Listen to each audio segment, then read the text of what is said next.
Last week, number 10, Steve Bartkowski threw 2 touchdown passes, but the Atlanta Falcons lost a one-pointer to the Minnesota Vikings 24-23.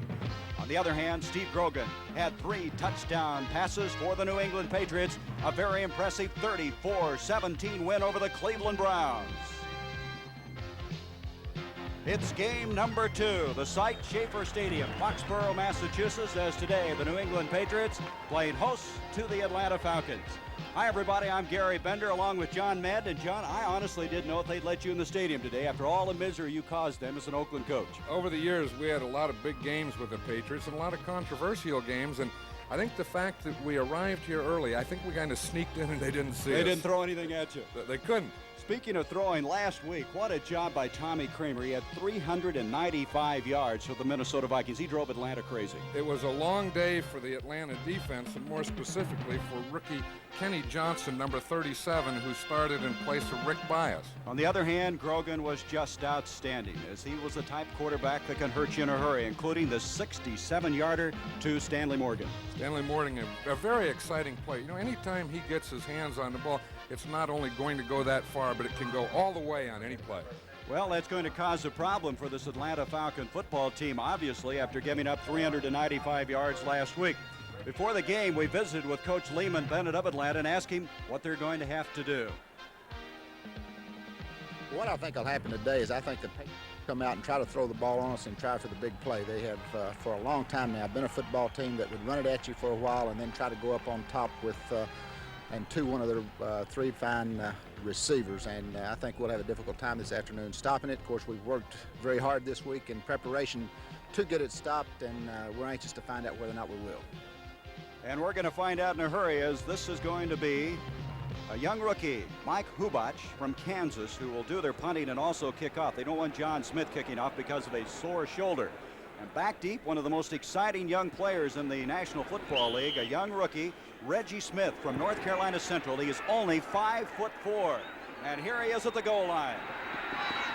Smith out to the 20, fumbled the football, and who's got it? It looks like New England has recovered inside the 15-yard line. Prentice McCray looked like the man that got on top of it, and that is a very costly turnover in the early going here for Atlanta.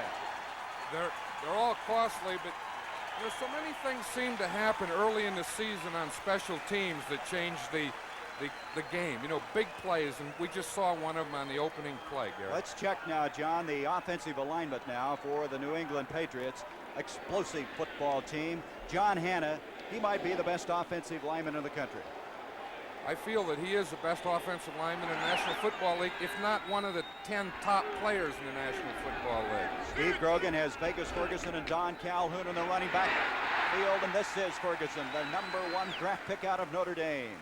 Should say their second #1 draft pick. They had 2 this year. Tom Pridemore over there to make the stop. Defensively, Atlanta this year, John, has gone to a 3-4. They haven't. They moved number 65, Don Smith, into the nose tackle. He was an end last year, and you know, none of those players like to be moved in there. The linebacking core, though, played very well last week against Minnesota. Well and young. Al Richardson, number 56, and Joe Williams, the outside linebackers, are 2 new starters, as is Buddy Curry, number 50. Grogan on a 2nd down and 5. End zone, Hasselbeck, touchdown.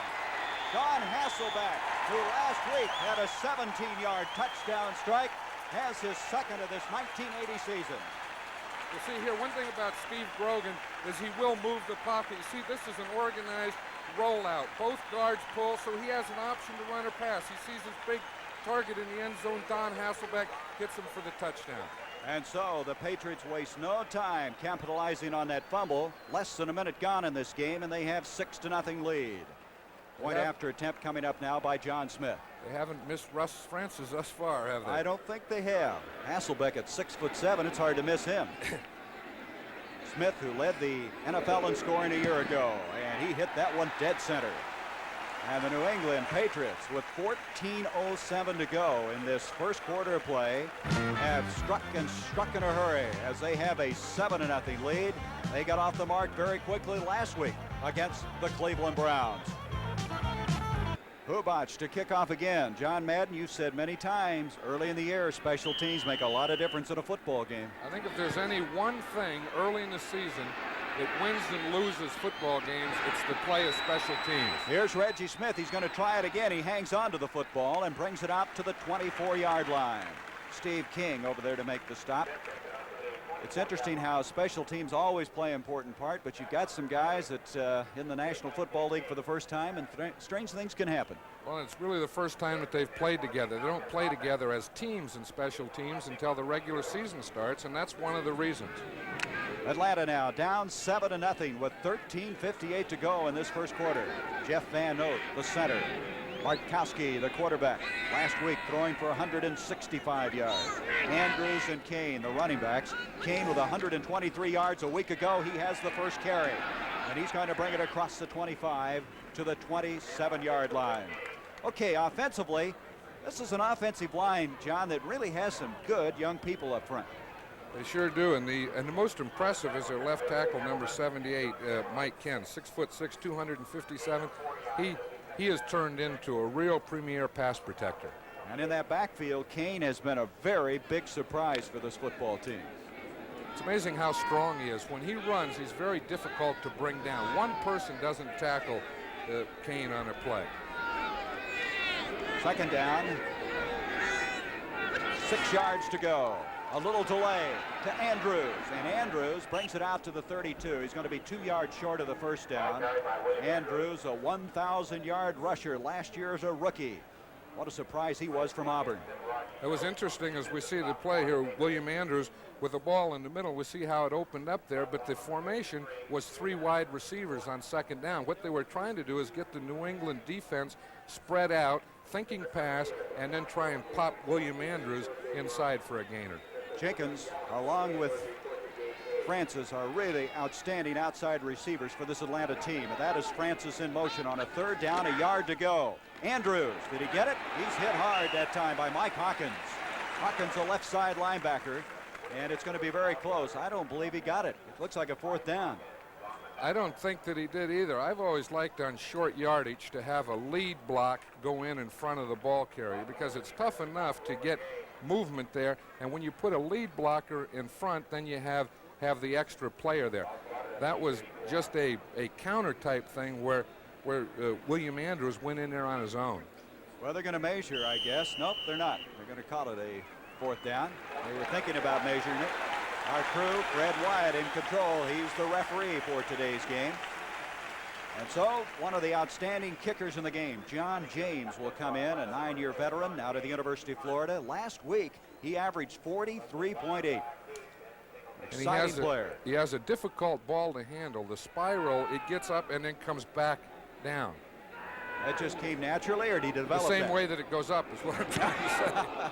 This is Preston Brown back. He's going to let it hit. Brown's going to try it. He's the young rookie, 6th-round draft pick, and he is swarmed in a hurry. He played his collegiate football at Vanderbilt. And so New England, with a 7-0 lead, will have the football after a 39-yard kick that time by John James. The New England Patriots, a 7-0 lead. They have the football at their own 27-yard line. Calhoun, Vegas Ferguson, the running backs, behind Steve Grogan.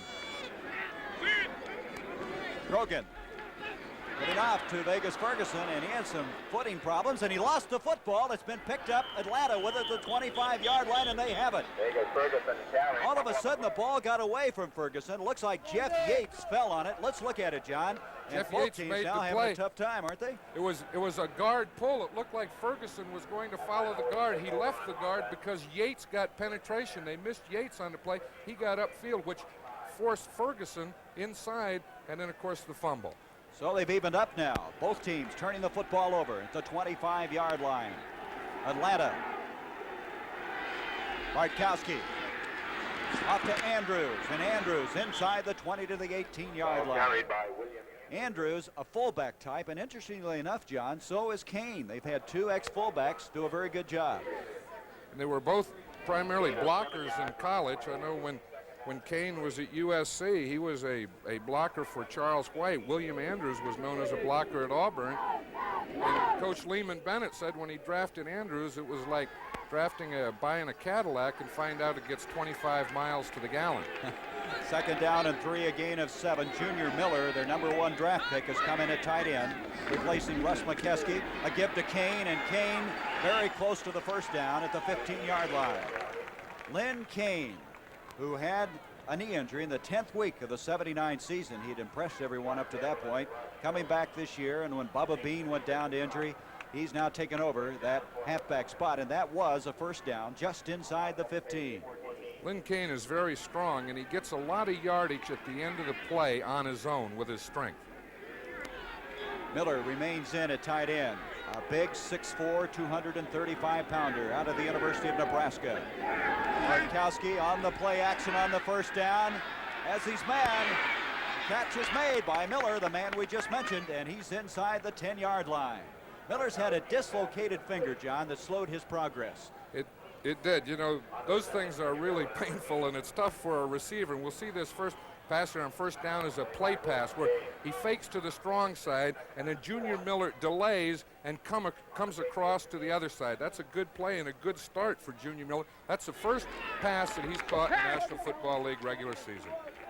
On the other hand, he led them in receiving in the preseason, so they really like him. Second down now.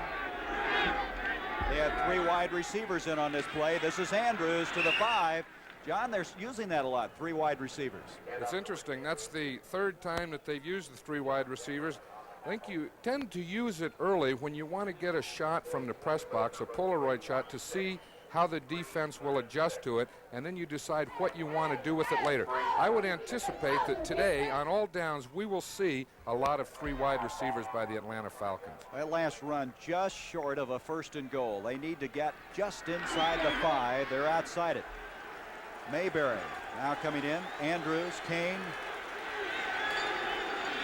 Atlanta trying to capitalize on the fumble. Here's Bartkowski, and he has the 1st and goal. Bartkowski at 6'4", 213 pounds. I'll tell you, that's a pretty good man to have in there for a sneak. That is. You know, if he just falls forward, you'll get the first down. You go 6'4", you timber, and you have the first, and I think that's what happened. So it's a 1st and goal inside the 4-yard line, 7-0. New England capitalizing on a fumble on the opening kickoff, and now, after a fumble on a running play, Atlanta trying to get even in this game. Andrews in the backfield, along with Lynn Kane. Bartkowski, 1st and goal. Andrews is to about the 1-yard line.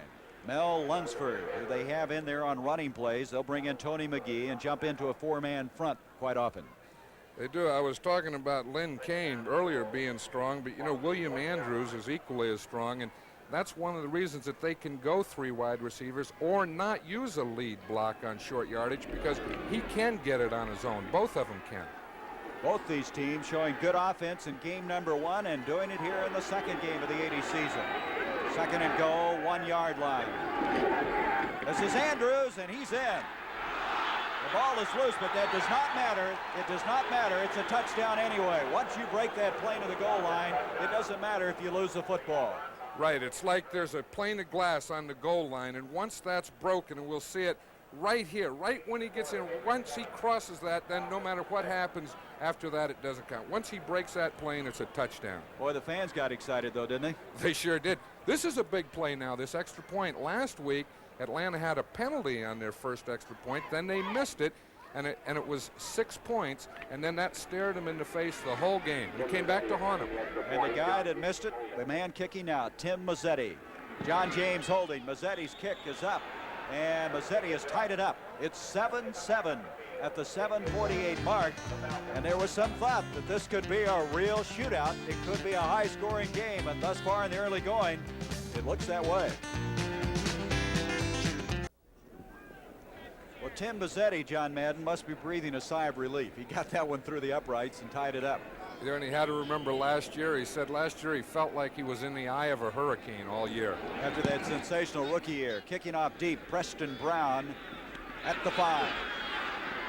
Brown to the 20, some running room, the 30, a flag on the play, And he's going to be out of bounds just across the 40-yard line. But a flag back at the 25-yard line. Bob Glazebrook ran him out after a 35-yard return on the play. And so let's see what this is all about. There's another example of a mistake on special teams, and I'm sure it's going against the Patriots, and he'll start off with very poor field position as a result of this penalty. It's a clipping call. And it's you know, as a coach, that used to drive you crazy. You know, I finally put in a rule. I told my men, I said, man, if you can read their name, don't block them. Well, do you have guys that couldn't read? Well, no, then I changed that. I said, if you can see their name, don't block them. You know, because we had some of those kickers and so on with funny names. That one drives you crazy, that clip on a kickoff. You get a good return, and boom, now you're starting back there on the 12-yard line. All right, let's listen. We have clipping number 54. And so number 54 is going to be John Zamberlin, who is actually an inside linebacker, starting linebackers on that special teams. Don Calhoun, Horace Ivory, the running backs. The ball now at the 13 after that penalty. 7-7 our score. Grogan up to Calhoun, and Calhoun makes it to the 14. Calhoun in the place of Cunningham, who's still one of the holdouts, one of 4 for the New England Patriots. This telecast is presented by authority of the National Football League and is intended for the private use of our audience. Any rebroadcast or other use of this telecast without the express written consent of the New England Patriots and the National Football League is prohibited. And John, that still is the story here. The group of 4 or the slusher 4, whatever you want to call them, still not in camp. They're still not in camp, and I think as the season goes on, they'll miss them more and more. Second down, 9 yards to go. Grogan deep in his own territory, but he hits Hasselbeck, who already has a touchdown catch. And that'll move it out to the 20-yard line, very close to that first down. Hasselbeck getting a lot of playing time due to the injury to Russ Francis. Al Richardson, the rookie from Georgia Tech. There's another flag, and it's going to be holding against New England. That's the other one. I think the clipping that bothers you, and then holding after a completed pass is another one. But you know, I always respected Steve Grogan. I'll tell you, he's a real competitor, and there's a lot of quarterbacks that wouldn't throw from that position inside the 15-yard line. Holding number 67. That's going to be Bill Lenkaitis. You told me you thought Grogan was a 5-touchdown quarterback. A 5-touchdown quarterback. I always rated quarterbacks by how many touchdowns they were capable of producing in a game. Grogan is one of those that can produce 5 touchdowns. Horace Ivory now has come into the backfield along with Calhoun. Second down, 16. Grogan wide open, near side Morgan. Boy, that would have been a remarkable catch. Kenny Johnson, the young rookie from Mississippi State, the man they picked on last week in Minnesota. That's right. He got his first action, and I'm sure that will help Kenny Johnson. You know, it makes you feel good if the first thing that happens is on your side, and it was. Again, I admire Grogan for standing back there and throwing. You know, it's very dangerous to throw out of your end zone because not only the safety, but if you hold in the end zone, if you have a penalty in the end zone, then it's an automatic safety, 2 points. Andy Johnson and Chuck Foreman come in on a 3rd and 16. Well, Grogan calls, what, 90% of his own plays? Just about all of them. 3rd down, 16 from the 7-yard line. Grogan airing it out again. He's going deep. And this time, no chance for Morgan. Good coverage by Atlanta, and in particular, Rollin Lawrence. Believe it or not, though, there's another flag back at the 5-yard line. Let's go back and pick up some of the play in the trenches. Here we watch John Hanna. You see here, in a 3-man line, there's no man over him, so he has to come out and get the linebacker if he comes. And we see there Joel Williams was coming from the outside. Holding number 74. Declined. 4th down. They have to get rid of the football. We were talking about the officials working today's game. Don Wedge was to be here. He's been replaced by Dean Look, the former Michigan State quarterback. Don suffered a heart attack, and we certainly wish he and his family the very best. We sure do. He's a fine official. Hubach back. I didn't know you liked any officials, John. Oh, a few of them. I like them all away from the game. Oh, what a kick by Hubach. Reggie Smith back to the 30-yard line. He's waiting for the wall to develop. He's still waiting, and he may go the other way. He has all kinds of running room. 45, 50, and he's going to be dropped at the 47-yard line.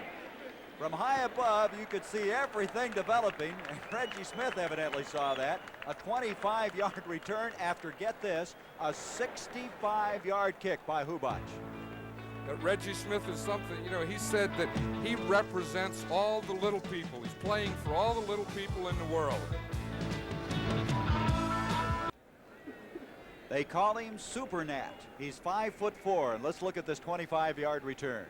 You will see, you don't like the run back man to slow up, but I think in this case with a 65-yard punt that there is a reason he has to wait for a wall to get back there, which he did. He waited for the wall on the right side. It wasn't there, so he changed his field, and he had a wall on this side, on the left side. A very exciting player, Reggie Smith. His hero was Nolan Smith, who was what they called him, Super Flea or Flea? No, he was Nat. He was Nat. Yeah, he was Nat. Who played for the Kansas City Chiefs. So Reggie Smith is Super Nat, one up. From the 46-yard line, first down. In motion, Wallace Francis. Then Kane, and Kane inside the 45 to the 42. Steve Nelson, who is the nucleus of this defense, outstanding linebacker out of North Dakota State, making the tackle. He's going to bring up second down and 5 yards to go. This Atlanta team last week showed a lot of offense, and I think more importantly, John, they came from behind in last week's game, only to lose at the very last end with 25 seconds to go. They did, and offensively, they're two different teams. One when they have good field position or good offense. When they don't play very well. Second and 5, Miller with a first down catch, and he's out of bounds at the 30-yard line. Rick Sanford over there, and all of a sudden, Junior Miller, who hadn't caught a pass last week, is figuring in their offense. I think that's why they drafted him number 1. They knew that he would figure. Last week he didn't start. He didn't play as much as I'm sure he'll play today. But if not today, in the ensuing weeks, we're going to see a lot of Junior Miller as a big part of this offense. He had 33 catches a year ago for Nebraska. He had 61 catches. Unbelievably, of those 61, 18 of them went for touchdowns. First down from the 30, so he's been a big play man in college. Bartkowski flags everywhere. Mix up on the snap that time. See everybody jumping around. That'll stop the clock with 5:41. 7-7 our score. It's going to be a legal procedure against Atlanta. Somebody just didn't have the snap count. No, they took too much time on that. What happens, and it's a difficult thing, the Atlanta Falcons call the plays from the sidelines. They signal them into Bartkowski. False start, number 70. Excuse me, they were waiting for too much time to go. It was just a false start. But sometimes that does happen on the exchange, and the length of time it gets to get the play in. That was Dave Scott, the left guard, a fifth-year man out of Kansas. From the 35-yard line now. First down, 15 yards to go. Bartkowski with nice protection. He hits Andrews, and Andrews to the 29-yard line. That's back to the original line of scrimmage. Steve Nelson over there. As you look at Ron Earhart, his second year as coach, he coached Steve Nelson in college in North Dakota State. He did, and I'll tell you, he's doing a fine job here at New England. I coached against Ron 15 years ago when he was at North Dakota State and I was at San Diego State. And that was a lot of times for that college division championship, wasn't it? Sure was, yeah. We had some big games in those days in the college level. Don Coryell was our head coach. I see where Don signed a new pack with San Diego. 7 years. Inside the 30, second down and 10. Bartkowski off to Kane, and Kane running into some white jerseys, in particular Ray Sugar Bear Hamilton, 8-year veteran out of Oklahoma, who last week just played outstanding football. He had a sack and a fumble recovery in that win over the Cleveland Browns. Third down, 9 yards to go. John, I think it's interesting. So many teams are going to the 3-4, but New England did it way back in 1974. They were the first team that used the three-man line as a standard defense, and that they used it every play. Miami had the 53 where they used it on passing situations. Third down, 8 yards to go. Bartkowski is 3 of 3 thus far for 23 yards.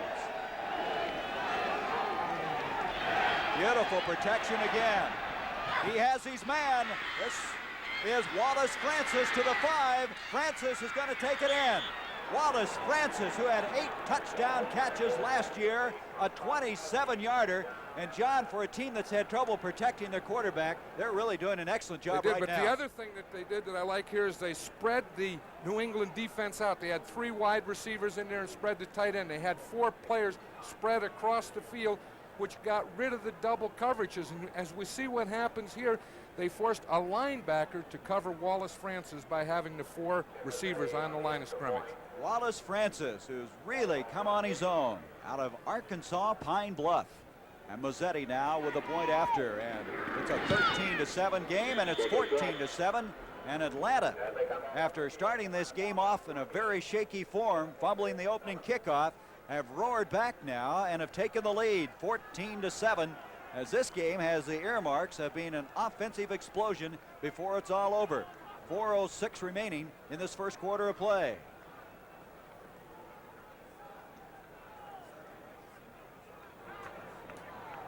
Not yet. Excuse me, let me get in. And so now Atlanta with that 14-7 lead. John, we want to develop that story on the group of 4. As we're talking about some outstanding football players, I guess maybe Mike Haynes is the first man that comes to mention. He is the cornerback. Cunningham, Sam Cunningham, Richard Bishop, and also Tom Owen. All of them right now still in the negotiating process. You know what, we talk about Mike Haynes because we'll be seeing the New England defense come up here. It's when they have in their secondary, the Patriots have 4 first-round draft choices starting today. With Mike Haynes, when he comes, when and if he comes, they'll have 5 first-round draft choices in their secondary. And so there's some talk they will start negotiating again on Tuesday, in particular with Mike Haynes. This is Preston Brown, 14-7, Atlanta with the lead. Preston Brown to the 22-yard line. That's where New England will set it up. Ray Strong, a backup running back out of Nevada, Las Vegas over there. And you take a look now at some strategy being mapped on the sideline. What they're doing there is they're really showing that formation that we were talking about that brought the touchdown on. You see they had, and we'll see here as we go in here, they have the 3 wide receivers in the game, plus they had the tight end. They had Junior Miller split out, so they had 4 receivers on the line of scrimmage across the field. And it was a 27-yard touchdown catch. This is Horace Ivory. Ivory out to the 28-yard line. Ivory's the man who's had tremendous potential, but always seems to be short-circuited by injury. Frank Reed coming up to make the stop from his strong safety spot. Ivory was the number 2 rusher the last 2 years, but he was on the injured reserve list last year, 4 games. Right, and he didn't play last week. From the 28, 2nd down and 4 yards to go. New England having to play catch-up. Last week they led all the way against Cleveland. Brings it out to the 30. That's Calhoun to maybe the 31. It's going to be just short of the first down. You know, the story of their game last week, the Patriots, was the enthusiasm that they had on the sideline and the excitement. And of course, they were ahead the whole game. And sometimes success breeds enthusiasm, and you wonder how it will go today when they're behind by 7. A lot of things said in the preseason, John, about the Patriots being emotionally dead, but they didn't show that last week, and I think that's what you're saying. It's hard to tell what they will do in a catch-up situation. Pete Brock now has come in at a center spot. This is Calhoun trying to pick up the first down on a 3rd and 1. It'll be very, very close. Had to work for it. Last week, Atlanta did an excellent job stopping the running game in Minnesota, and they're playing pretty tough today. They're going to measure to see if, in fact, he did get that first down. Mosi Tupu came in on that play. They'll bring him in as a 3rd back on short yardage plays. Right, and he'll play a wing like a tight end position. He plays right next to the tight end. So they have 2 tight ends plus Tupu up on the line, and then their 2 backs to give him an extra added blocker to the strong side. And let's see if, in fact, they did get the first down. Let's see. They'll take a little time getting the chain untangled, and it is a first down for New England. So at the 2:29 mark, the Patriots with a first down at the 32-yard line. 14-7, Atlanta on top. I tell you, last week we had a lot of close games, some high-scoring games, and week number 2 may be the same if this game is indicative at all of what's happening in the NFC and the NFL. Back to throw. Grogan has his man Ivory. Ivory, a flag is thrown. Flag thrown way after the play is over, near the tackle. Ivory grounded at the 39-yard line. That'll be interesting. You know, the Atlanta Falcons have 3 new starters on defense: Joe Williams, Buddy Curry, and Al Richardson. And the one way they'll be tested is by throwing to the running backs, and that looks like what Steve Grogan is thinking of right now. Let's listen now. Face mask, number 58, defense, first down. That's Joel Williams, a second-year man from Wisconsin Lacrosse, who was a draft pick of Miami, picked up last year, and really late in the year helped him out, and they're very high on him. Young linebacking core for the Falcons. He was covering Horace Ivory. First down, 10 from the 43-yard line. Grogan to Ivory. Ivory, nice cut. The ball may be loose again, and is. And who has this one? Ivory did not hang on, and we're waiting on the decision as they unpile near the 45-yard line. This is the 3rd fumble of this game. I would say that New England has it. You can always tell when the defense has it. They jump up and run off the field, and they all stayed there in a group, so I'm sure it's New England's ball. Sam Adams is the man who came up with it. New England cheerleaders, the spirits of New England. So from the 45, it brings up second down, still 9 yards to go. Well, we've had 2 turnovers thus far, and they both resulted in touchdowns for the other team, so I'm sure New England's happy that they got that one back.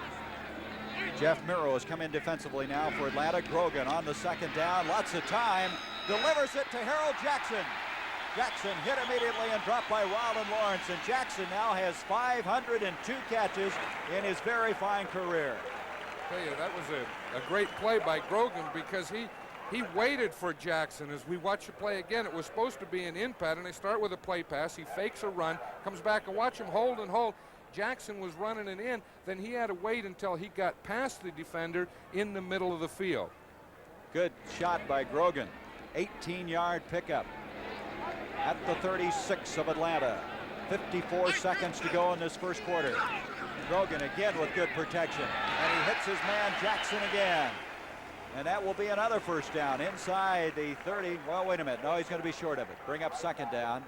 Jackson with 2 catches, and that now ties Billy Houghton 8th on the all-time receiving list. He's a fine player. We've played against him a number of times over the years, and he's always been trouble for us. It's interesting that the Patriots are starting to work on the left side of the defense away from rookie Kenny Johnson. Wilson Famuina comes in. Miro checks out for Atlanta defensively. That is interesting. But Johnson's relieved. Second down, a long 2 to go. Grogan hits Ivory, and Ivory to the 31. But again, there's a flag on the play. That would be enough for the first down. With a flag thrown at the top part of the field. A lot of penalties on this particular drive. Boy, they're finding those crossing patterns open over the middle. They sure are. Well, they're doing 2 things. One, they're working the wide receiver to the right side, which would be Harold Jackson, of course, on Rylan Lawrence.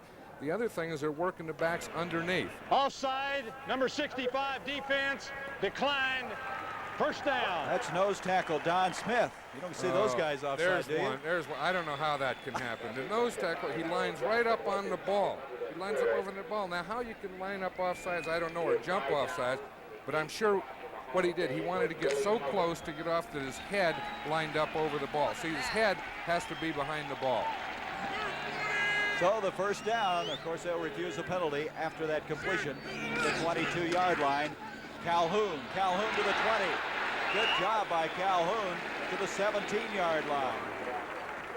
Calhoun replacing Sam Cunningham. He, along with Chuck Foreman, alternating in that fullback spot. As this first quarter has come to a close, the Atlanta Falcons with a 14-7 lead here in Schaefer Stadium. With John Madden, I'm Gary Bender. We start this second quarter play, second down 5 for New England.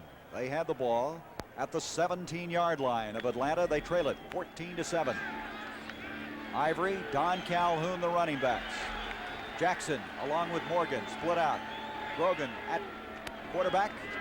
In motion goes Harold Jackson. This is Ivory. Ivory to the 15. And oh, is he hit, but he stays on his feet somehow. Buddy Curry went flying over there. He's that young rookie out of North Carolina, their second-round draft pick. And he's very impressive because he plays the run very well. He's an aggressive player. And again, he'll have some trouble early in the season with his pass coverage, but Buddy Curry has real instinct. I think that's the #1 thing that you look for in a linebacker. I think it's remarkable, John. He calls the defensive signals as a rookie. And he had problems with it last week. He said it detracted from his playing, that he was thinking of the signals coming in from the sideline so much that he forgot what to do when the play started. As he goes, those things will become common. He won't even think of it. 3rd down and 2. Richardson comes out. Jim Laughlin replaced him at linebacker on a 3rd and 2. Grogan, he's going to run with it. And he has the first down.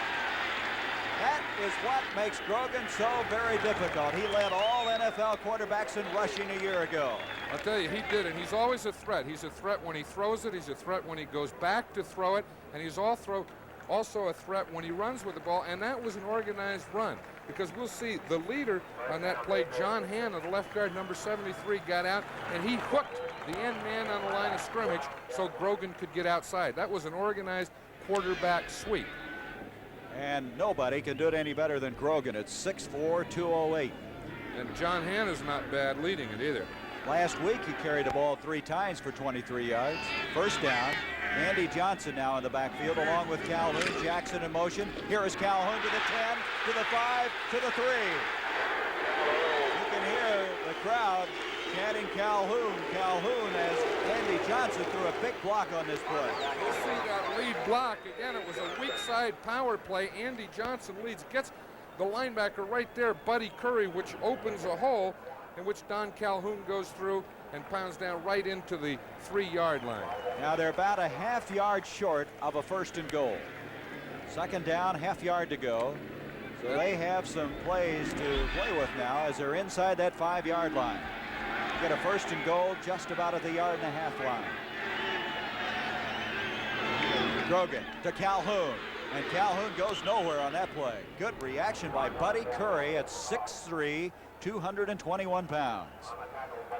That was a good down for a play pass. You talk about 2nd down and a few yards. That's a great down to call a play. You know, coaches love those situations. Quarterbacks love them. And I would have liked to have seen a play pass on that down, and they may have gotten an easy touchdown. Now 3rd, it's a little tougher because now you feel that you don't have a down to play with. You have to get the 1st down. They don't need a touchdown, but they want to get the 1st down. They lost about a half-yard on that. 3rd down and a yard to go for a 1st and goal. Calhoun again, and I'll tell you, I don't think he got it then, did he? No, I'm sure that he didn't get it. I don't really like that. I like the true power as we see it here. We'll watch the Atlanta defense. The big thing you have to do is stay low. See Buddy Curry come up here, hold the hole. The line gets penetration, and then the outside men can come. And on that play, the guy who made the tackle was the outside man, the corner, Rollin Lawrence. 4th down, and they're back to a half-yard. Chuck Foreman coming in now. I wouldn't be surprised to see a play pass here. With Foreman coming in, you wonder, don't you? A fake where it could be an option run by Grogan or pass by Grogan. That'd be a good call. Boy, Foreman is excellent in the passing game. Not a bad runner either. No, sir. He led the NFL in receiving in 75. Here we go, 4th down. Grogan on the roll. He's got blockers, and he is in for the touchdown. Wait a minute. No, they said he didn't make it in. He's at the 1-inch line, but it will be a 1st and goal. They do have 4 more downs to take it in. I thought he got inside that pylon. It was right on it. Now the thing is, of course, it has nothing to do with the pylon. Again, he also has to break the plane on the goal line. See, he can touch the pylon with his feet, but the ball has to get across the end zone line, and it doesn't look like it did. But I like this play. See, he has an option.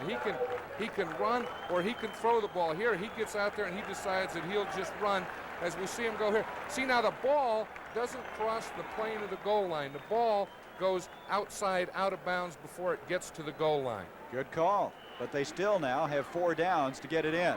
That was a very important 1st and goal for them. It sure was, and it was a good call. Chuck Foreman was hurt on that play. He is on the near sideline being attended to. Foreman coming out.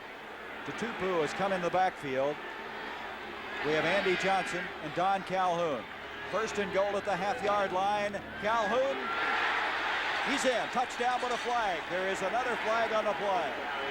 Boy, he was hit in If midair. that flag will go against Atlanta, I'm sure they lined up offsides and the touchdown will stay. Again, they had to really work for that. Calhoun hit hard as he tried to go airborne and couldn't quite get up and over. I like that play. They had motion. They brought to Tupu in motion. He comes across, which gets some movement on the defense. Then they had the halfback Andy Johnson leading, so that gave him 2 additional blockers and really made a power side for Calhoun to get in. John, you know, that's where they miss Cunningham. Nobody is better at that goal line dive than he is. And short yardage blocking. Trying to tie it up now is John Smith. The flag again, believe it or not. It's good, but the penalty flag is at the 3-yard line. And the discussion forthcoming. So New England, at this point, apparently has tied it up. Unless they have to kick it again, it's going to go against Atlanta, I believe, and is their 2nd consecutive offside. Right, and that one will go on the kickoff. They'll kick off instead of the 35-yard line. Number 22, defense. Penalty on the kickoff. Extra point is good. I think he's listening to you up here. Well, if he is, it would be the first time to ever listen to me. So we're all even. 12:03 to go till halftime.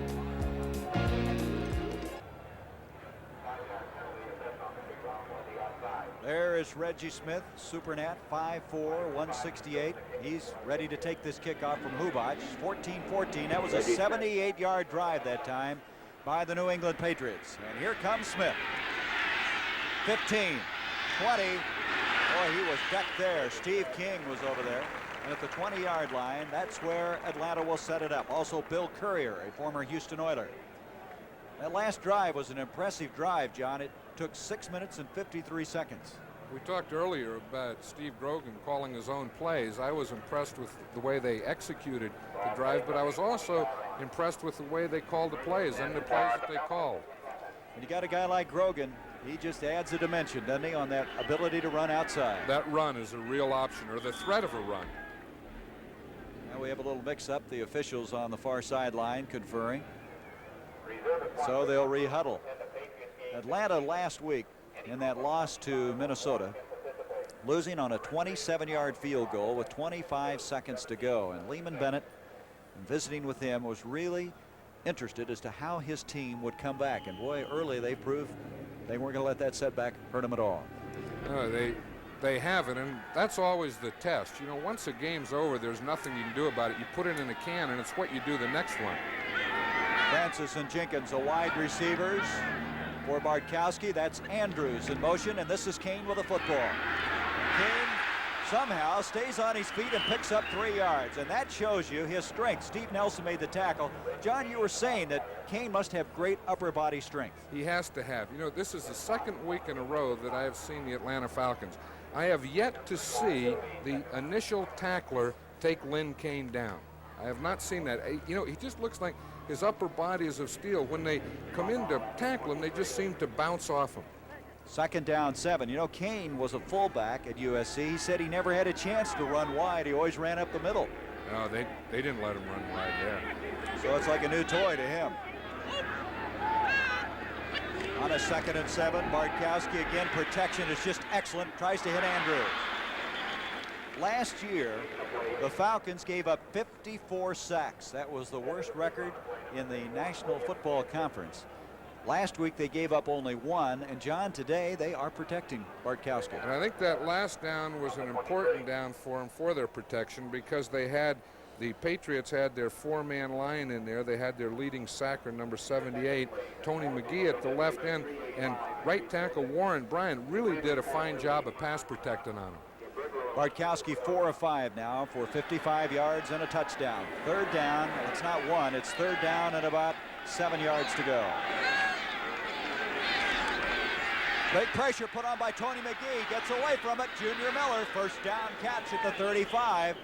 And that's something that sometimes Bartkowski is criticized for, is not able to avoid that on-rushing lineman, but he did there. He's never been accused of being very nimble of foot, and they have, you know, talked about that as a problem, but he's big and he's strong and he has a fine arm. I was just saying how Warren Bryant did such a great job on Tony McGee, and on this last play, Tony McGee went inside and ran right by Warren Bryant.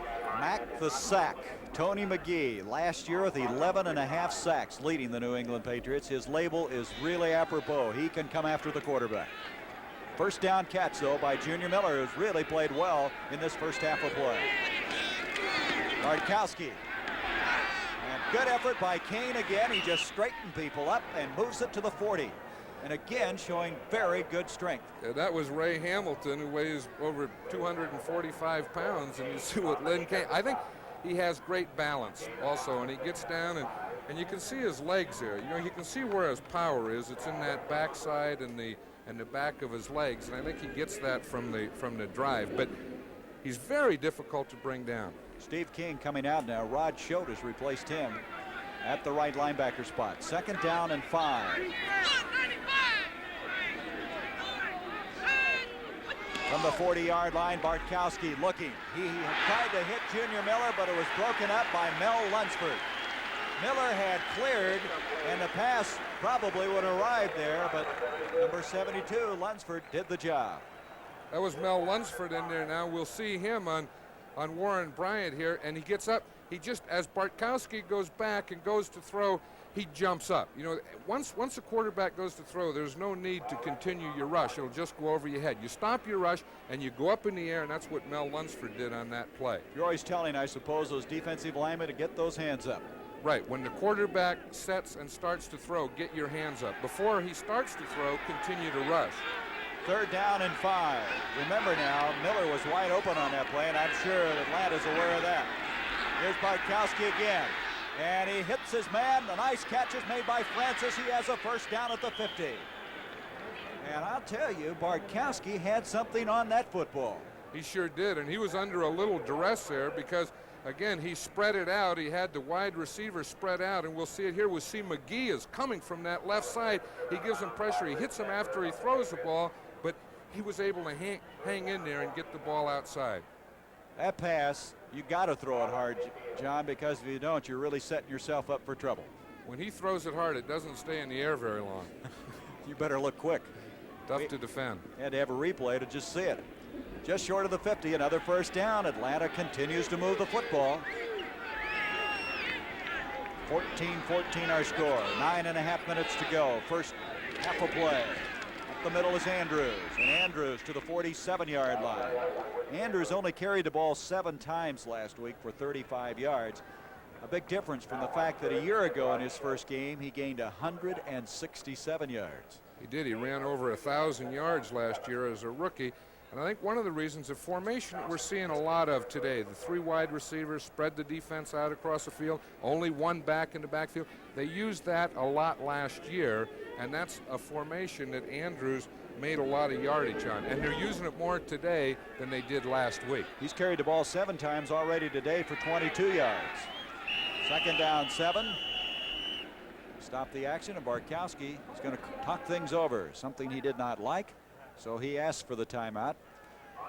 Bartkowski out of the University of California, his 6th year last year, throwing for over 2,000 yards. Probably his best year in the National Football League. It was, and they said that he had an outstanding camp. He didn't throw an interception in the preseason, and he's starting off well this year.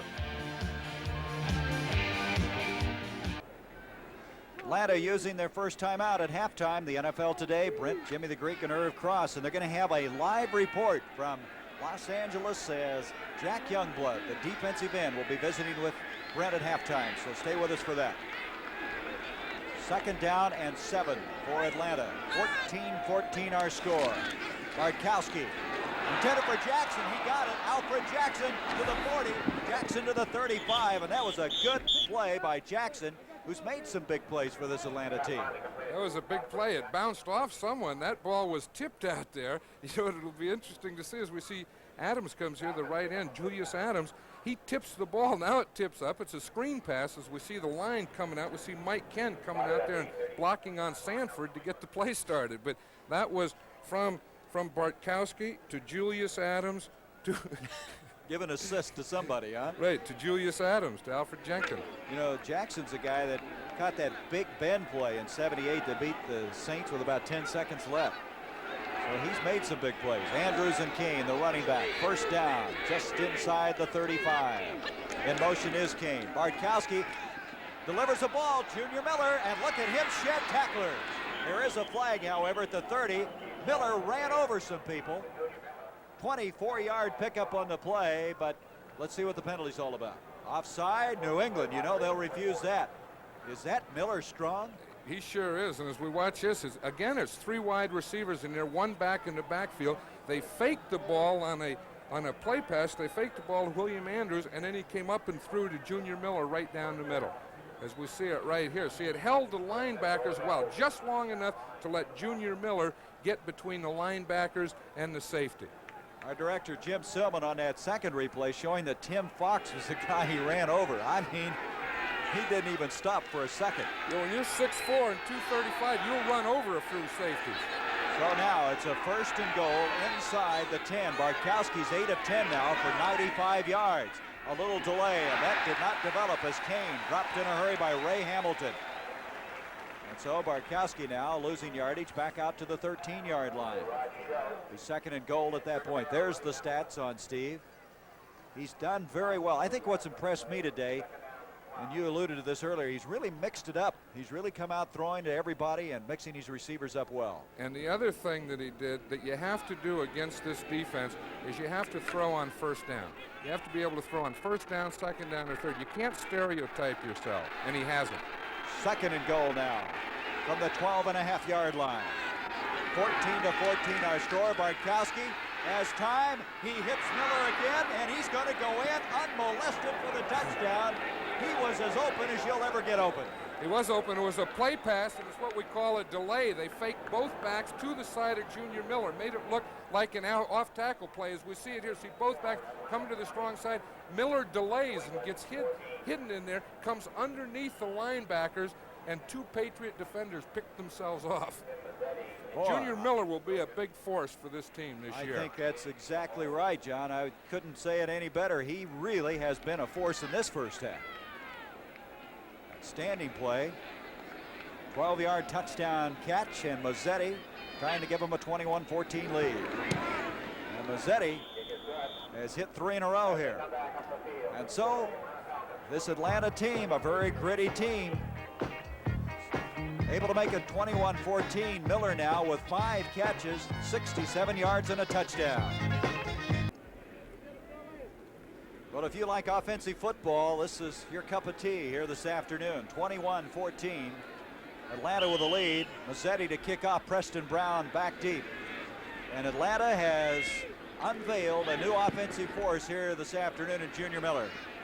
Here is Preston Brown, and he's having problems, and he's not going to bring it out. He has to bring it out. He came across the goal line. He came across the goal line and went back. He did, and he stepped on the goal line. The ball was across the goal line. You can't leave it there. If you get it in the end zone, you don't have to bring it out. But if it's on or outside the goal line, you can't go back in. Well, he almost was tackled for a safety. It looks like he just got out. Boy, that is a good lesson for any young person going back and fielding a kickoff. Sure is. We talked about special teams, and this has happened. You can't have those mistakes on special teams. So it will either be a safety, or if he got out, the ball will be right there on the goal line. That's what it is. It's on the goal line, John. Let's look at our replay now and see what Preston Brown, in fact, did. Watch this now. One thing we'll see right here. See, when he catches the ball right there, that's okay, but the ball goes outside. You see the ball there? It hits the goal line. Now he steps on the line. Now he has to bring it out. See, he's not sure what to do. He's looking at the official, and the official's not going to tell you what to do. If he's tackled in there, it's 2 points. Right there, he gets the ball out just over the goal line. Boy, what a fast and furious development that is. And now New England trying somehow to slug it out of there. Ivory carries it. You know, interesting, that official kind of just stared him back, didn't he? He said, "You do what you want to do, young man." I'm sure the official knew, but he wasn't going to tell. Well, when he didn't blow the whistle, Brown very alertly then did take off, but not very far. Second down, he got it out to about the 1-yard line. Second down, 9 yards to go. 21-14, Atlanta with the lead. New England with a real struggle on their hands here. They came in favorites in this game. Here's Calhoun. He may have gotten a yard. Good reaction. You can see this Atlanta team is fired up. That was Al Richardson, the real rookie surprise out of Georgia Tech. They are fired up, and this is a very big play here because a couple things can happen. One, if they hold him here, they know that they'll get good field position.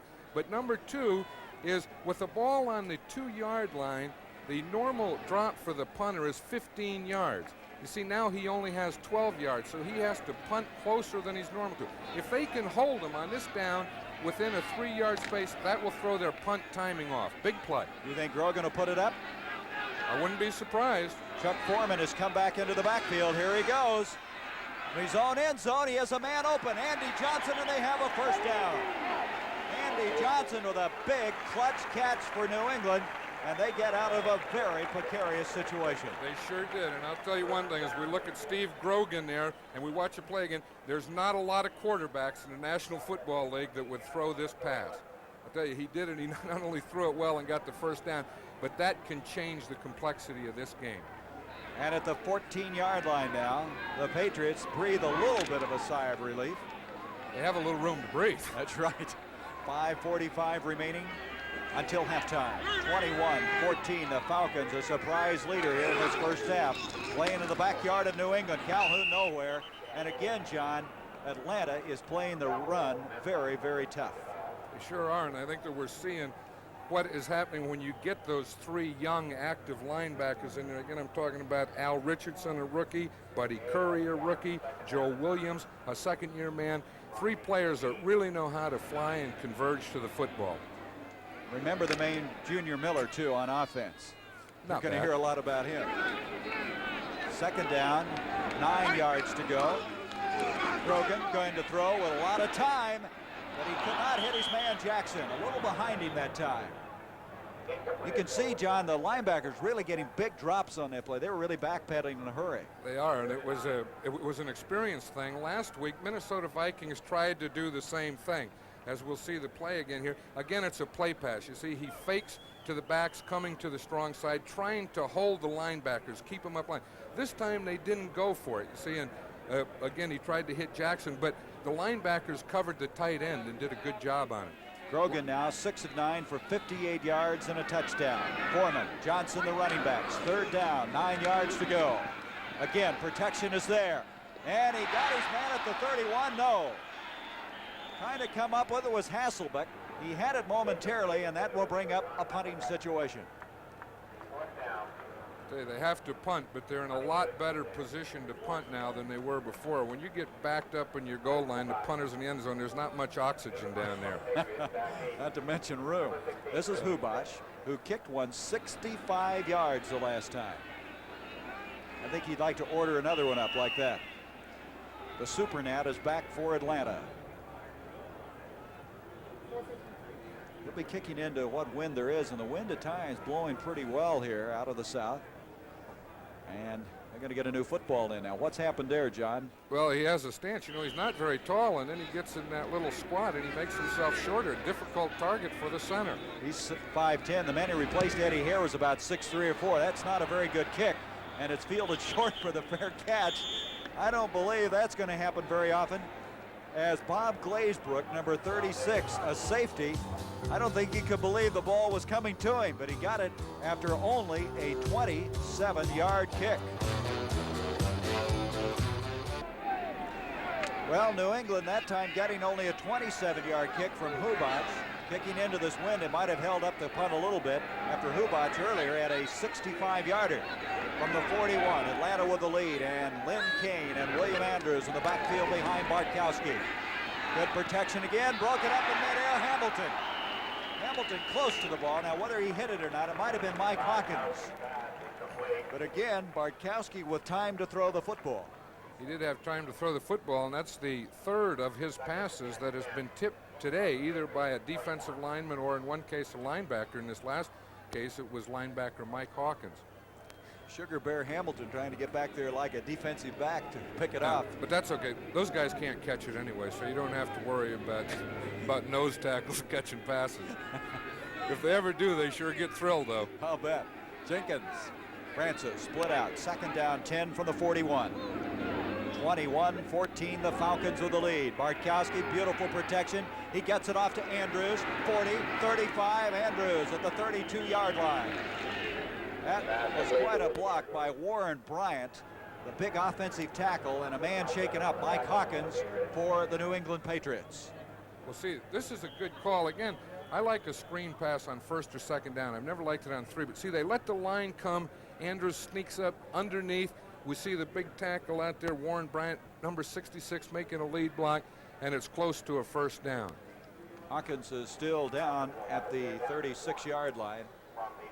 But again, what Atlanta has, John, in Andrews and Kane are two fine backs coming out of the backfield to catch the football. They do, and if you get deep, and if you're thinking of Alfred Jenkins and Wallace Francis, then they do have the backs coming out. They have the screen passes, the back short, and now, of course, they have the additional thing in Junior Miller, and when they get Junior Miller going, which they're doing now, plus the outside receivers and the backs, they have a real thing that can cause a lot of problems. You know, defensive coaches don't sleep too much when they Not play to these mention people. any coach, huh? Well, head coaches, they never sleep anyway.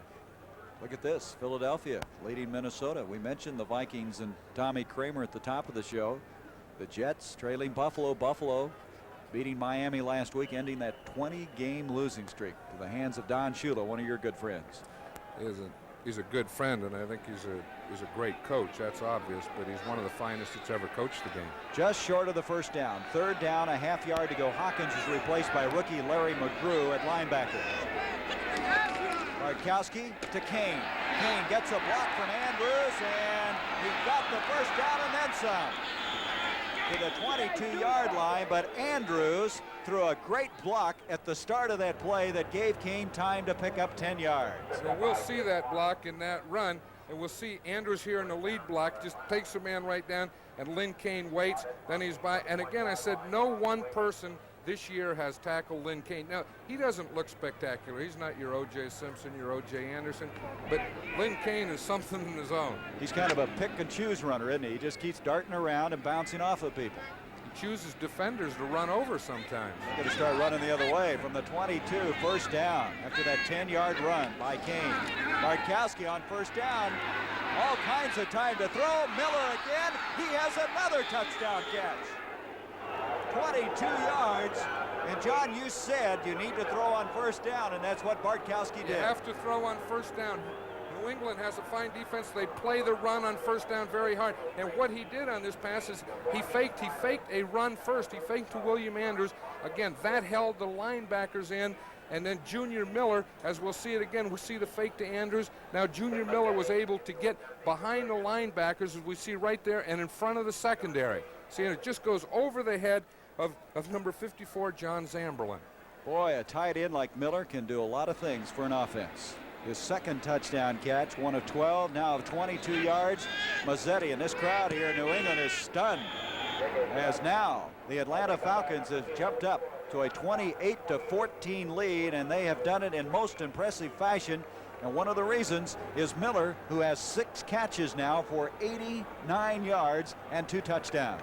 And one of the other reasons is Steve Bartkowski, and I think a third reason, and maybe the biggest reason in the difference this week than last week, is the play calling. I like their mixture much better. Last week they were running on first down more, they were running on second down, then they would get in those long yardage situations to pass. This time they're, as you mentioned earlier, they're mixing it up all the time. Very, very impressive. Look at these stats, John. Bartkowski's 11 of 14, 138 yards and 2 touchdowns. Missing on only 3, and 2 of those were deflected, I think, in the defensive line. You were saying earlier about the excitement that we'll have in the National Football League this year, and we had it the first week. We're having it here again today, and I think we'll have it throughout the year. As a result of those new rules, they can't bump after 5 yards. Now it's a true passing and receiving, and the game is evolving into quarterbacks and receivers. I think interesting this year was in the preseason, the NFC won that battle with the AFC 22-20-4, first time in 4 years.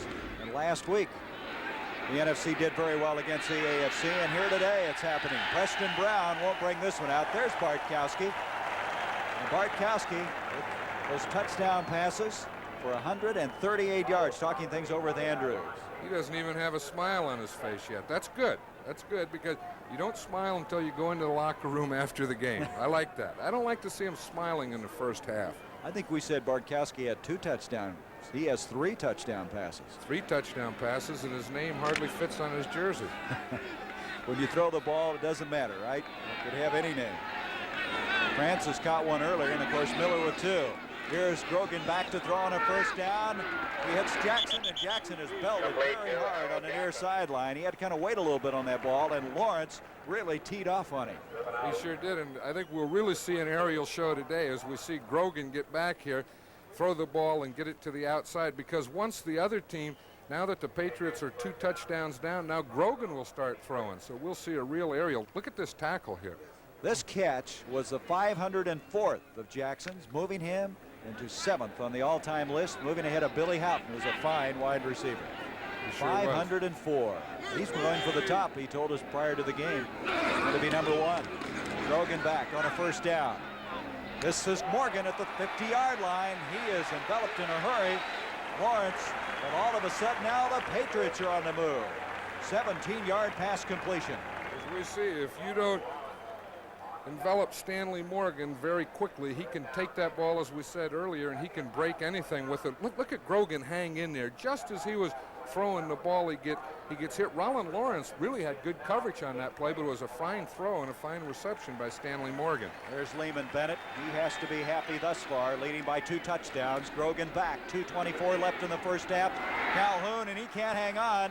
A good shot that time on the near sideline. Good defensive play by Reed, but there's a flag at the 41-yard line. That'll be a penalty.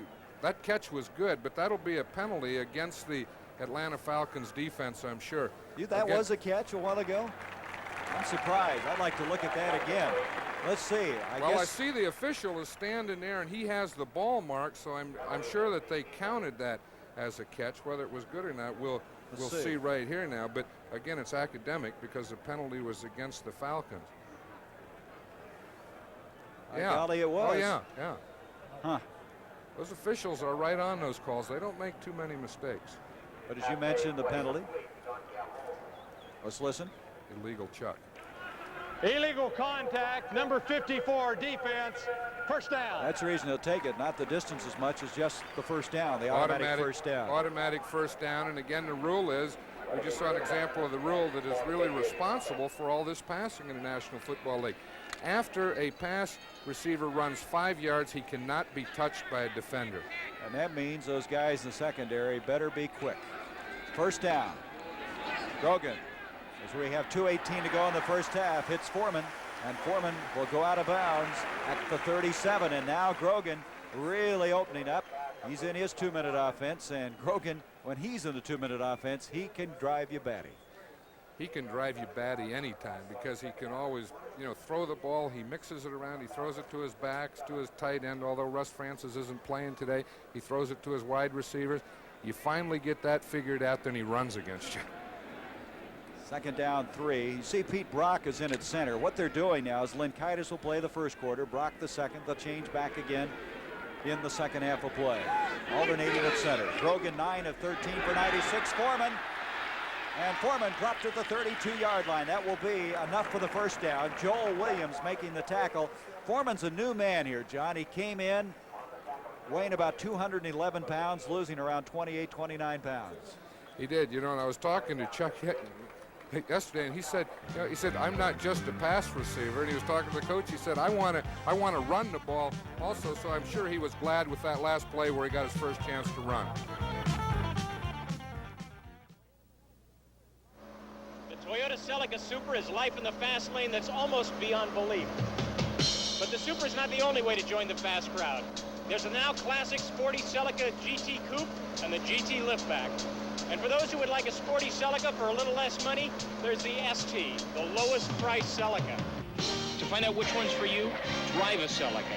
Then just trust your feelings. A Celica selection. Toyota. When Europeans get together with friends, they serve their wine in a carafe. Thanks to Paul Masson, we can enjoy this same tradition. Paul Masson's convenient carafe, sealed fresh at the winery to capture each wine's delicious flavor, whether it's Paul Masson's delicate, crisp Chablis, rich, mellow Burgundy, or delightful Rosé. The Paul Masson carafe. The time has come for this great way to serve a great wine. Tuesday, the Dukes of Hazzard star in a special 2-hour TV movie presentation. Carnival of Thrills. The action never quits. Be there Tuesday at 8/7 Central and Mount. We've just completed the 2-minute warning now at halftime at the NFL today. Jack Youngblood, the Rams, of course, not playing today as they played Thursday night. Jack Youngblood will be visiting live with Brent Musburger on the NFL today. 2 minutes remaining in this one, in this first half. From the 32, it's a first down for New England. They trail 28-14. Had a dandy football game as of right now. New England with 13 first downs, Atlanta with 12. Grogan just got rid of the ball to Foreman. And Foreman knocked out of bounds at the 25, a gain of 5. Al Richardson came storming through, and Grogan having to throw that ball in a hurry. And that was the only thing that he can do, because I think that Al Richardson was supposed to have been blocked by Chuck Foreman.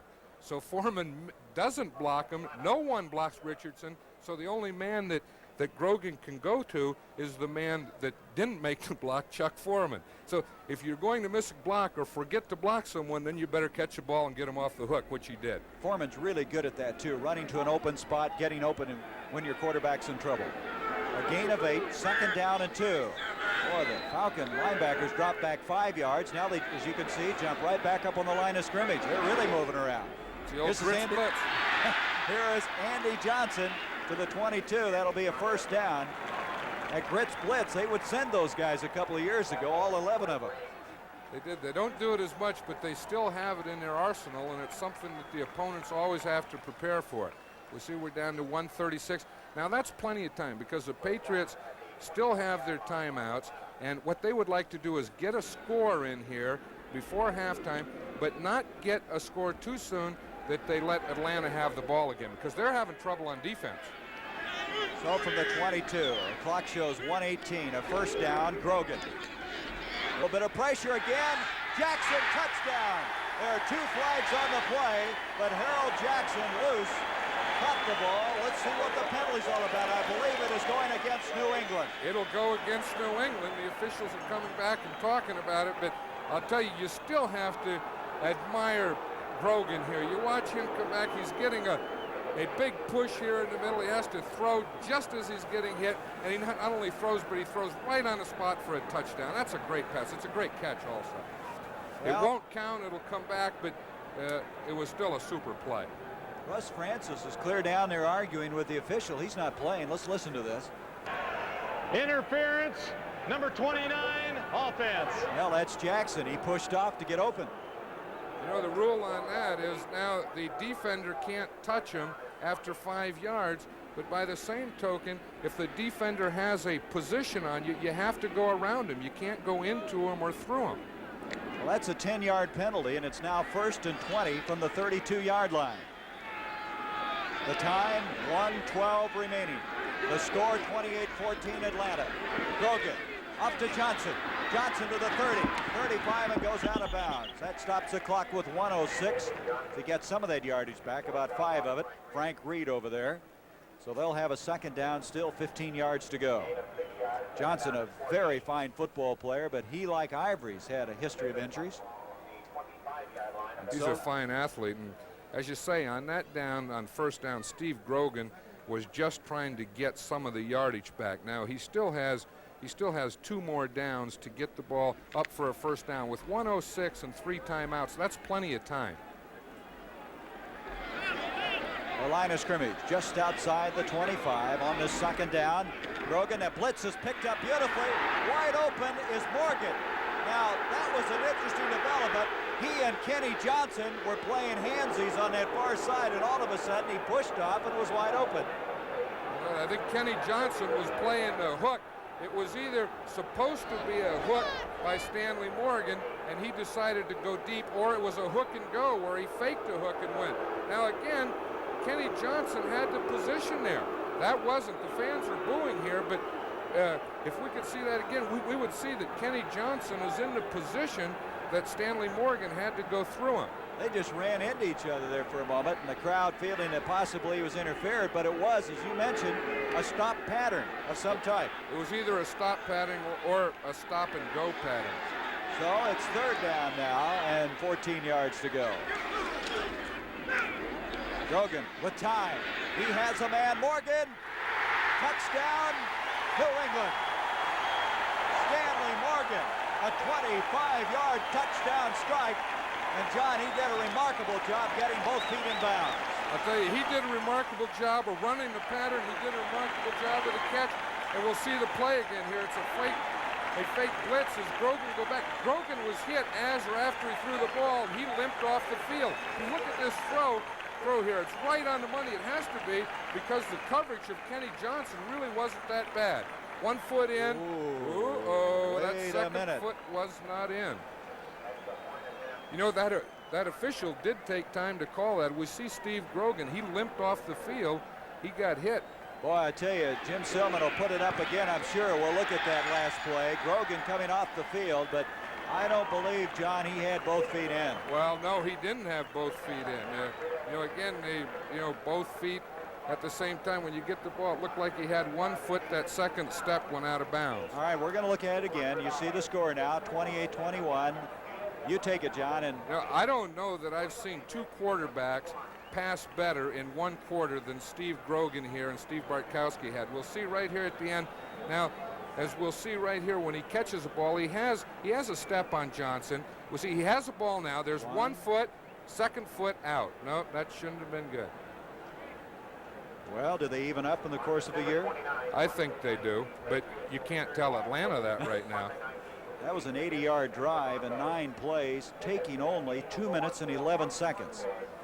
We have another man shaken up. And that was a great shot by our cameraman down there to have that reception and that shot of the feet. Number 52, if that's who that is, maybe that's Dwight Wheeler, though. That's 62.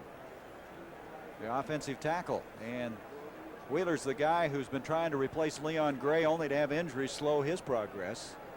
And that's who it is, Wheeler coming off. But to go back to that last play, it again shows me how Grogan can move a team. He moved them 80 yards in 2 minutes 11 seconds, still had 55 seconds left on that clock. And we've had great passing in this game.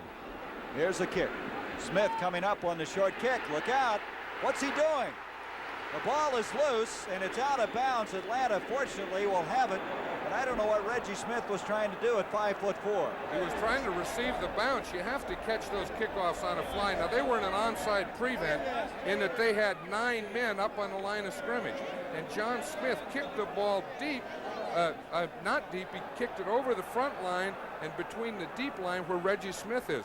Reggie Smith's problem was he lined up too deep in an onside prevent. You're better off just knocking that ball out of bounds in a situation like that. Or just fielding it, but you line up more shallow because if it goes into the end zone, then you leave it there. You know, another thing, John, the clock did not start on that play. There's still 55 seconds showing.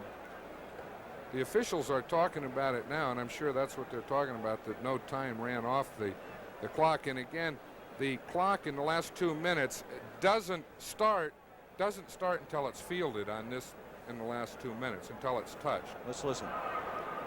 Kickoff out of bounds, last touch by the kicking team, re-kick, 5 yards. We'll see it here. It goes over his head. See, now the clock won't start until someone touches it. If they haven't touched it, and then they touch it right there. So the clock should have started there. It was last touched by the kicking team, so they'll kick it over. We'll see, because no one got control of the ball before it went out of bounds. And they have to have control. Excuse me, the clock doesn't start until someone has control of the ball. What would happen, though, so that clock was right. Okay, what would happen then, John, if you just batted the ball out of bounds? Would you have possession there? It would be, right? I'm talking about the team receiving. If the other team didn't touch it. See, okay. Because the kicking team did touch it before it went out of bounds, but didn't have control of it. Had they had control of it, it would be their ball. Smith kicking off again to Smith. And he's going to go out of bounds this time. It's out of bounds. I'll tell you, height hurts you in a lot of ways.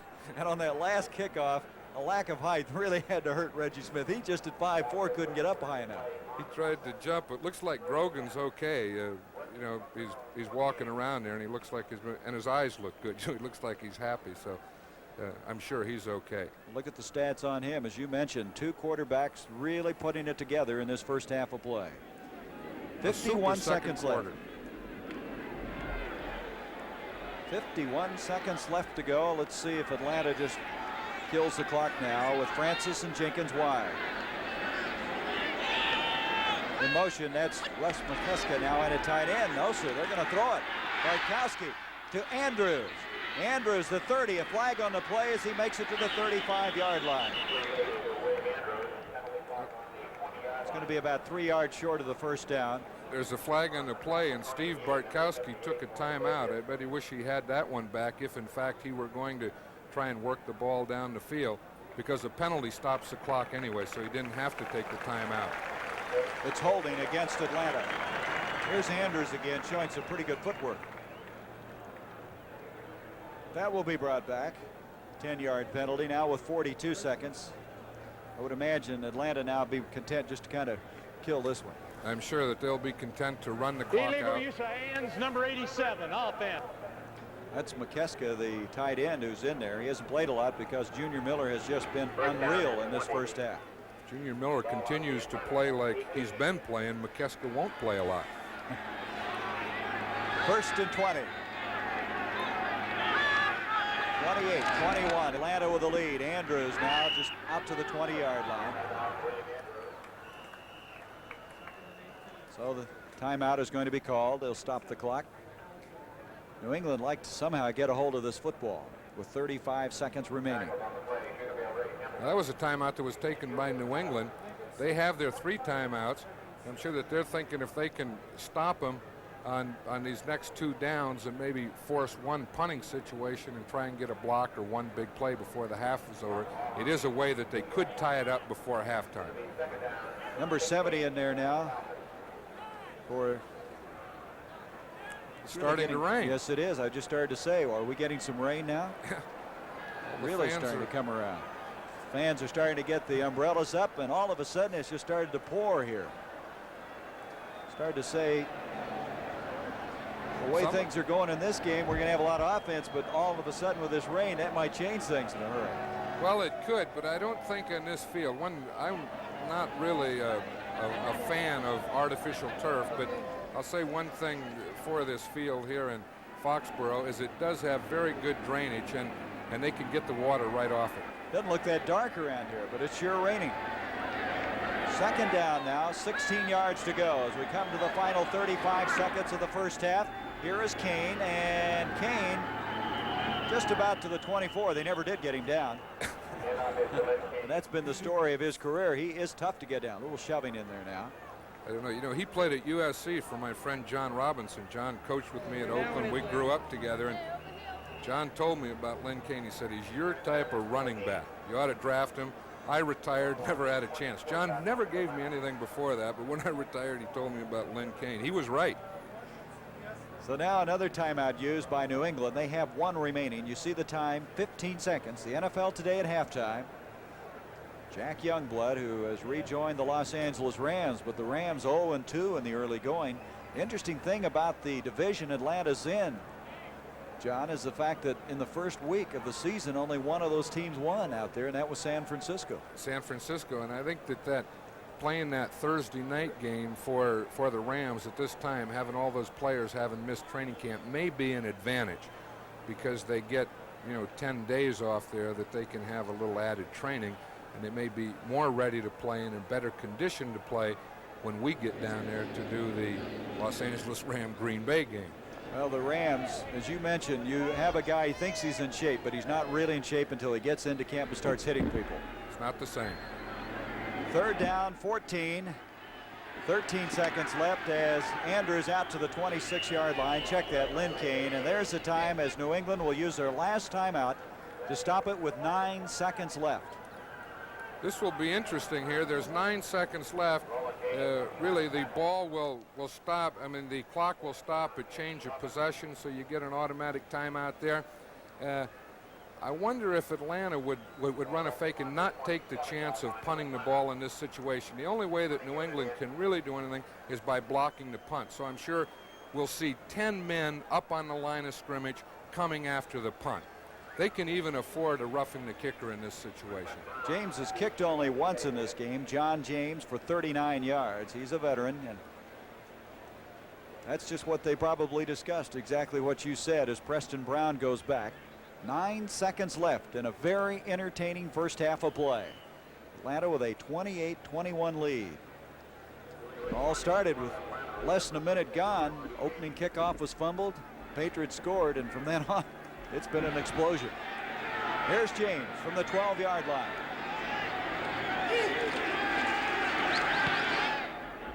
Preston Brown gonna let it hit, and that takes a very fortuitous bounce for Atlanta all the way inside the 15 to the 11, and that will end the first half of play. And so the Atlanta Falcons, who last week put 23 points on the board, have come back in this first half and scored 28 points, showing they have a very fine offensive team. They sure do, and I'm impressed with their defense today, too. They're playing the run very well. Those linebackers doing a fine job. We talked about Bartkowski. This is as well as I've ever seen Steve Bartkowski play a half. But one of the big things in that is the addition of Junior Miller. They thought that. They drafted him #1, the 7th player taken, and he's really shown why in his first half. He has just been outstanding. On the other hand, New England, there's a team that you just can't get enough points to stay ahead of them.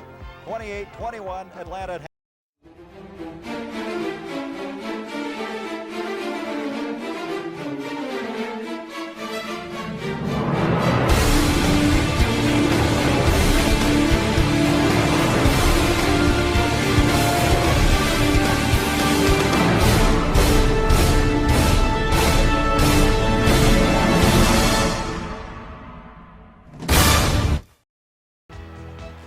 There's our halftime score at Schaefer Stadium in Foxborough, Massachusetts, 28-21. And if you are a fan who likes passing, we had a lot of it in the first half, John Madden. As we've just compiled the figures here, in the first half, 290 yards in total offense as far as passing is concerned, 23 of 31, 5 touchdowns. That's very impressive, and of course that's both quarterbacks combined, both teams combined. The impressive thing is not only how well that they've thrown the ball, but there's been a great pass rush, and both of these quarterbacks have shown toughness. We talk about toughness of defensive linemen and offensive linemen, but both of these quarterbacks have hung in there and thrown well under adversity. In this game, the rushing stats are not all that impressive. Atlanta leads with 60 as opposed to 51 for New England. Well, you know, really neither defensive team has stopped the others passing yet, so there's not a need for running. And I think it may become in the second half or maybe in the fourth quarter, running may become an important part of the game, and the team that can run the best and control the ball may end up winning this game. Well, and of course we have a weather factor coming in here. It started raining with about 2 minutes to go in the first half. You know, but one thing about artificial turf, and I said before I never did like it, but it does dry a lot easier than natural grass. But you can see that both quarterbacks hitting a remarkable percentage. 12 of 17 for Grogan. Bartkowski 11 of 14. And Atlanta came into this game. I think a lot of people felt that they're really going to have a tough time staying equal with New England. But they have proved in this first half of play that their offensive output of a week ago was no fluke, as they've come right back in here against this fine Patriots team to score 28 points in the first half. Mazzetti will be kicking off. It's continuing to rain. It did not look that dark when it started raining, but now starting to get more and more that way. And you can see some of the fans, what do we call, adapting to the weather. That one fellow there adapted by taking his shirt off. Mazzetti will kick off. Preston Brown, who had kind of a shaky moment in that first half when he almost did not bring a kickoff out. Back again for the Patriots. The Patriots winning last week. Atlanta losing a heartbreaker. Like to pull even at 1-1. Patriots will head all the way out west to meet Seattle, while Atlanta returns home for the first time this year since the preseason. They play host to the Miami Dolphins. Mazzetti is ready. Mazzetti kicking very well, hitting 4 of 4 point afters after missing one, a very big one, a week ago in Minnesota. And Mazzetti gets into this one very well. He's been kicking off effectively, as evidenced by that one. Preston Brown won't bring it out. And New England will have it at the 20-yard line. Mazzetti's kickoffs have been impressive this year, this week and last week, and that's always an addition to your defense. When you know that the other team has to start on the 20-yard line when you kick the ball into the end zone, that's a plus. Steve Grogan, 12 of 17 in the first half. 2 touchdowns from the 20-yard line. Going to check now offensively. They had some people shaken up. Dwight Wheeler is back in there. He was shaken up just before the end of the first half. He's back in at left tackle. Calhoun and Ivory, the running backs. Jackson in motion. This is Ivory. Big move, but Kuykendall is there. Fulton Kuykendall, who's really a fine football player. One-on-one stop that time. He is, and we'll see the defense swarm here. We'll see Buddy Curry coming across. The 2 inside linebackers, Fulton Kuykendall there. He'll come up and make the tackle. There was no place to go. He started inside, tried to bounce. There was nothing inside, tried to bounce outside, nothing out there. The thing they say about Kuykendall, he plays every down like it's his last one. Rushing down, maybe a half-yard loss on the play. Grogan, protection there. Tried to hit Morgan at the 38-yard line, but covered pretty well. And again, a pretty good rush. We talked about the passing that we had in the first quarter, and we were saying that the rush was there. They haven't really got there in a sack, but it's been close. It's been pushing. It's been in the quarterback's face, and we just had another example of that by Jeff Merrill. Andy Johnson now in there with Chuck Foreman. You see a lot of role playing in football now, don't you? Particularly at the offensive backfield spots. It's going to be a real specialist game. 3 wide receivers, running backs for run and pass. 3rd down. Virtually 10 yards to go. 28-21 Atlanta with a lead. Grogan having a little trouble with his footing. Trying to roll out to the 20, 25. He has a first down to the 35 to the 38-yard line.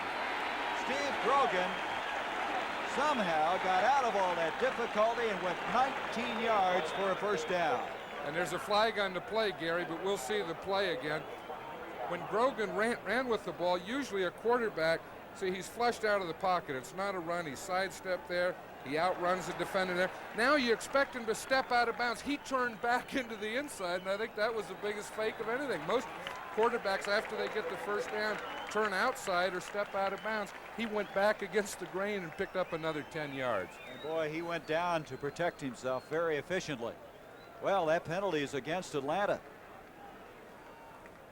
So they'll have the first down. Let's listen to Fred Wyatt. Holding, number 28, defense, added to the end of the run, first down. Frank Reed. Well, that moves the ball out to the 44-yard line. That had to be holding because you can't have pass interference when the quarterback runs.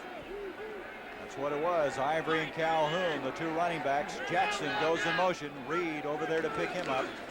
Grogan to Calhoun, and Calhoun looked like he's going to go the other way for a moment. Gets a yard to the 45-yard line. Calhoun has really been a very good fireman type runner. They bring him in, always seemingly doing the job for him. He's not that big, 6 foot 212 for a fullback. He's had 6 100-yard days in his career. Going to bring up 2nd down and 9. Don Calhoun has also played halfback. You know, if the fullback were hurt, he would go in and play fullback. If the halfback is hurt, he played halfback. He's been a very valuable player for the Patriots over the years. And a free agent in 1975. That's how they picked him up. 2nd down and 9. Just underway, second half. Grogan, protection excellent. Throwing to Morgan. Johnson is there. Kenny Johnson, the rookie who was burned last week, that time played Stanley Morgan hip to hip. He did, and he was in a good position there to make an interception. One thing, we had great passing in the first half, but we also had great pass protection. Watch John Hanna here. He's free in the 3-man line, and when someone gets free or starts to get free, that big guy's there to bump him off. Well, Kenny Johnson really has acquitted himself well in this game, John, after a long Sunday a week ago. Well, that's the important thing. You know, Kenny Johnson said that If you've never been beaten as a corner, you've never played corner. New England now, the third down. They've made 6 of 8 third downs in this game. Third down and 9. Grogan's going to be dropped this time. Coming up fast was Mike Seeley, number 63, out of Kent State. He's a backup to Don Smith at nose tackle, but he's played very well last week in particular. Steve Grogan fumbles the ball here, starts to go down, throws it to the umpire. The umpire didn't work back enough and caught it on one bounce. Had he worked back, he could have caught that ball and taken it into the end zone. Bad hands. Hubatch to kick. The super net. Reggie Smith is back. Hubatch hits this one well. Smith hit the 20 to the 25 and out of bounds. He's upset. He wanted some running room and couldn't find it. 46-yard kick that time by Hubatch. And so Atlanta stops New England on their first offensive series. They have the football for the first time. 12:47 to go, third quarter. They lead it by 7. Atlanta with the football in the lead. The first time they've had the football in the second half. It stopped raining here at Schaefer Stadium. The sky is starting to get a little bit brighter. And this crowd, very vocal right now. 12:47 to go, third quarter. Bartkowski to Kane. Kane somehow gets out of that difficulty out to the 40 for the first down. He fumbled the ball. Who has it? Atlanta has recovered their own fumble. But John, what an outstanding run by Kane. Looked like he had a disastrous situation. That was a different formation. He was the only back in the backfield. Andrews was up as a wing. It was a pitch they tried to get outside. We saw Mel Lunsford there, did a good job of containing. So Lynn Kane just stopped, cut right back against the grain, and again made the first down. You don't like what happened at the end there, but the Falcons got the ball. Warren Bryant, you see him, number 66. He saved the football. They pick up 16 yards on the play. Moves it out to the 43. So Atlanta picking up where they left off in that first half, showing again the ability to move the football. Bartkowski throwing on first down again. And that's Jenkins. Did he get it? Alfred Jenkins, no, they're ruling that he did not hang on or did not get it before it hit the turf. Let's look at it again. A flag, by the way, on the play. Yeah, flag on the play, and I would say it's probably against the Atlanta Falcons. We'll see this play again. You'll see right here, Jenkins is doing a good job of running the end, under control, but the ball hit the ground right in front of him. I would imagine we're going to have holding coming up against Atlanta, the way they're backing up. And it's probably against Warren Bryant, if it is holding. It was called by the official on the side, and he keys the tackle closest to him. So if it is, in fact, holding, it'll be against Warren Bryant, number 66.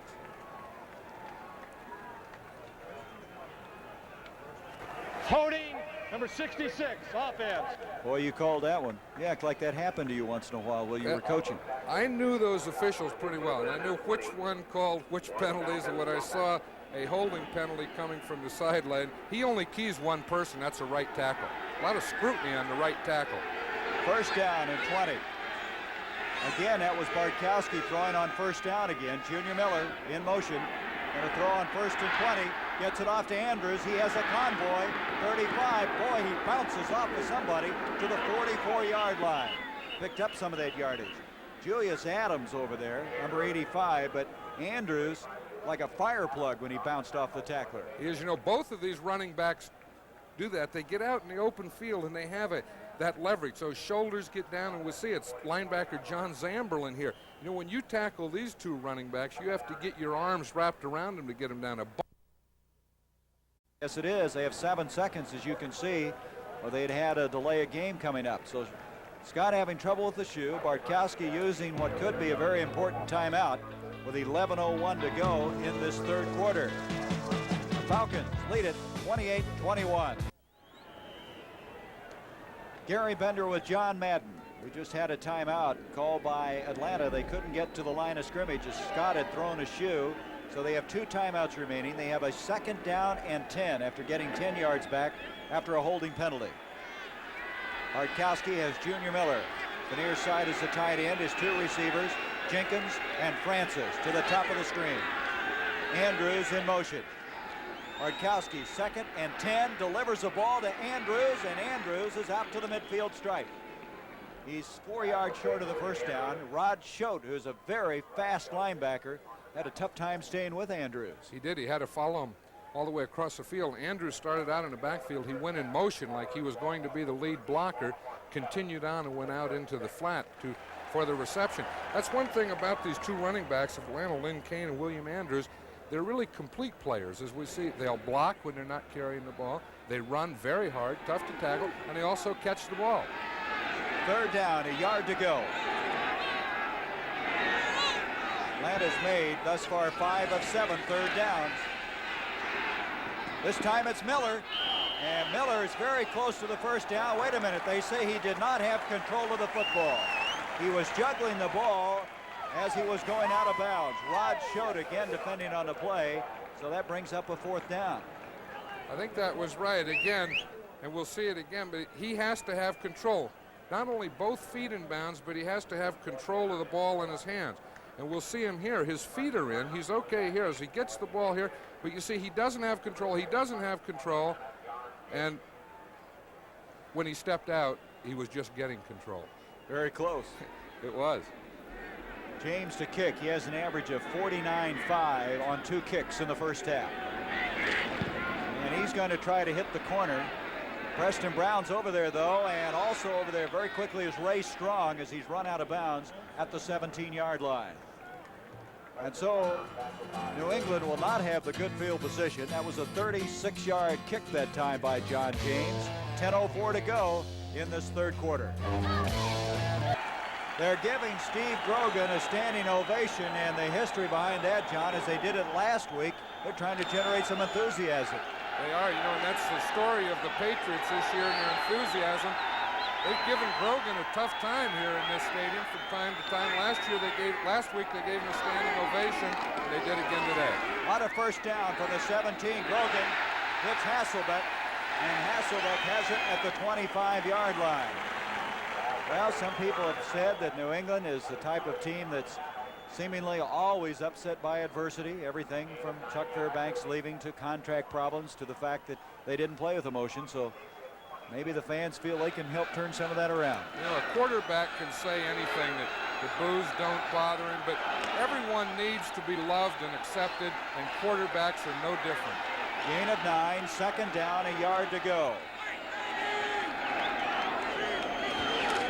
Grogan around the end comes Stanley Morgan, and Morgan really dumped at the 29-yard line. Belted by Frank Reed, but that will be enough for a first down. But did he pay for this one? He really pays at the end. They aren't used to running the open field like that, but he does a good job of getting rid of a tackler there. He just starts to get upfield and gets it right at the end. That's a somersault or a cartwheel. Which is it?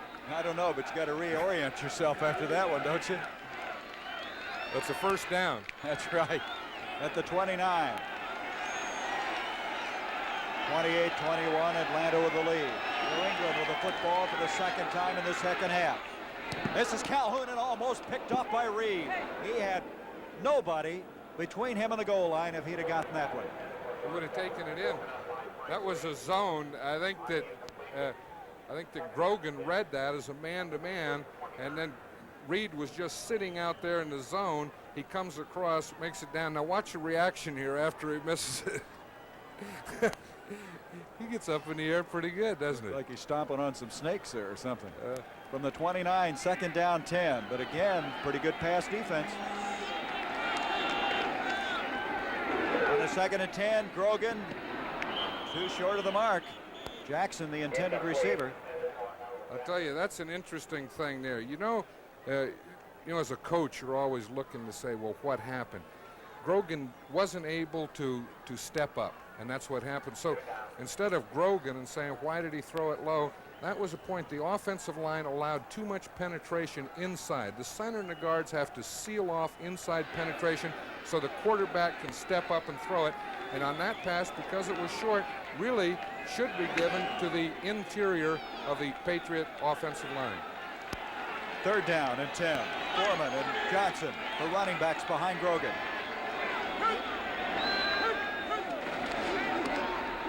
Grogan back, protection, now taking off. 30, and he's not going to get that first down and hit pretty hard. Atlanta reacted very well this time when Grogan took off. I'm sure they talked about that in the first half as Williams and Curry got there. They probably did, and that's one of the things that you really don't enjoy talking about, because they'll start back in pass defense, and that's what they should do, but they have to keep an eye on the quarterback in case he runs. Hubac coming in to kick. He has an average of 46 yards on 3 previous kicks. One of them was 65 yards in the first half, and he had another beauty. This is Smith. At the 20, trying to get to the wall, to the 30, 35, and the little guy brings it out to the 38-yard line. Doing a very commendable job after fumbling that opening kickoff. He's done well. Bill Courier over to make the stop. 18-yard return, and that was a kick of some 48 yards in length. From Ottawa, Kansas, and Kansas State, Steve Grogan, who's played very well, but in this third quarter on 2 series, they've not been able to move the football. His team trailing 28-21. Line of scrimmage, the 37 for Atlanta. A little draw to Andrews. Andrews breaks the tackle to the 42-yard line. Ray Hamilton made the stop. Andrews, he just looks like a little fire plug out there. That was a good play call. We see it's a draw. The Patriots are basically a 3-man line team. On this play, as we see here, they were in a 4-man line, so they were thinking pass. They want to get some pass rush now on first down, so they went to the 4-man line on first down, and Atlanta came back with a good call against it with a draw play to Andrews. Gain of 5, 2nd and 5. 7:13 to go, third quarter. This is Lynn Kane, and Kane has a first down and then some. Check that. Correction, that's Andrews. And Andrews gets a first down, and again showing excellent balance. Getting up very slowly on that play is Roland James, the #1 draft pick from Tennessee. Roland James was getting up slow on that play because he missed the tackle. He was really faked out. We'll see Andrews come out here. He's not only powerful, but watch his moves right here. Boom to the outside, boom back to the inside. Watch James goes down, and they run into each other, and Andrews runs right by both of them. He took his teammate Fox out of the play. But that was Andrews carrying the ball to the 45. First down. Atlanta now starting to establish a running game. First half they had 60 yards. New England had 51. Bartkowski on first down, throwing again, going up top. Alfred Jackson, but overthrown. Jackson, the intended receiver, and Rick Sanford, who was the #1 draft pick a year ago out of South Carolina, had that one defended pretty well. He did have it defended. He had him all the way, and I think Steve Bartkowski decided he was going to try the up to Jackson, to Alfred Jackson, and if it wasn't there, he was just going to throw it over everyone's head and into the end zone. That's not bad. You really, if it is covered and you're trying to go deep, you can't force it. Just let her go, come back, and try it next time. Philadelphia trying to win their 2nd in a row after beating Denver last week. 2nd down, 10. But on first down again, as John Madden said, you got to throw a lot on first down, and Atlanta's done just that the entire game. Andrews again. Andrews, nice cut, 40, 35, 30. Andrews to the 20, 15 to the 13-yard line. Ray Claiborne made the stop, and that time Andrews showed that he can run pretty well. He has good speed. He sure can. He not only has the power, but he has the elusiveness, and then after this move here, the cut back inside, we'll see the speed. We'll see him take off for the long gainer. William Andrews last year had a great year in the opener. He didn't run for an awful lot, but he's making up for it today. 32-yard run. Claiborne, by the way, has been timed in college in the 9.4600. So he had a pretty fair guy catching from behind. When you get under 9.5, you don't even worry. Doesn't matter. No, that's as fast as you can be. 32-yard run. Sets the ball up at the 13-yard line of New England. Bartkowski. And that's broken up again. That's Lunsford. It's the 3rd time unofficially that New England has reached up and batted down a pass. You know, that's not a bad pass defense either. You know, that's one thing that the Patriots have been doing well. When they are pass rushing, if they don't get close to Bartkowski again, they all get their hands up, and that was Mel Lunsford, and that's the 2nd one of those that he had today. He was the most valuable player, lineman-wise, last year for New England, as voted by the coaches. I drafted Mel Lunsford 8 years ago. 3rd round, 1972. Played at Central State in Oklahoma. On that last play, Junior Miller was the intended receiver. And Lunsford had other ideas. Second down, 10. Bartkowski again. Wide open, Miller. Junior Miller is open. Bartkowski upset with himself. That's the same play, John, they threw earlier for a touchdown. That's the same play, and I know that's Steve Bartkowski. You know, he has to shake it off, which he's saying to himself now, geez, just forget it. Wide open, there was no one around him. Again, it was a crossing pattern by the tight end. He'll delay a little, let the others get deep, and now he just works out to the side. See, the safety thought that he was blocking. He went back off him, and no one picked Junior Miller up after the delay. But again, Miller showing the ability to really get open. He's a big target, 6'4". Third down, 10. And New England wants a timeout. They're going to use their first timeout. And that might be at a pretty good time because New England right now, I think, a little shaken by that last development. I think so, and the fact that they're one touchdown down, this can be a very big drive for Atlanta offense and New England defense, because one touchdown, they don't have to hurry, they don't have to rush, they know all they have to do is score one. Now, if you're looking at two, it's a different story. You'd like to get one quick and then work on the other one. Bartkowski now has missed his last 4 passes after in the first half hitting 11 of 14. But the one he'd like to have back was that one with Miller wide open. Saw some other scores. The Lions trying to make it 2 in a row. There's Lehman Bennett. Imagine Bartkowski kind of glad to have a little time to talk it over. It was not his timeout, it was New England's. I think in this situation, both teams are happy to have this timeout. You know, they've been on the field. They're getting a little tired. They get to rest up for a real spurt here. And again, this is a big play. We have 3rd and 10.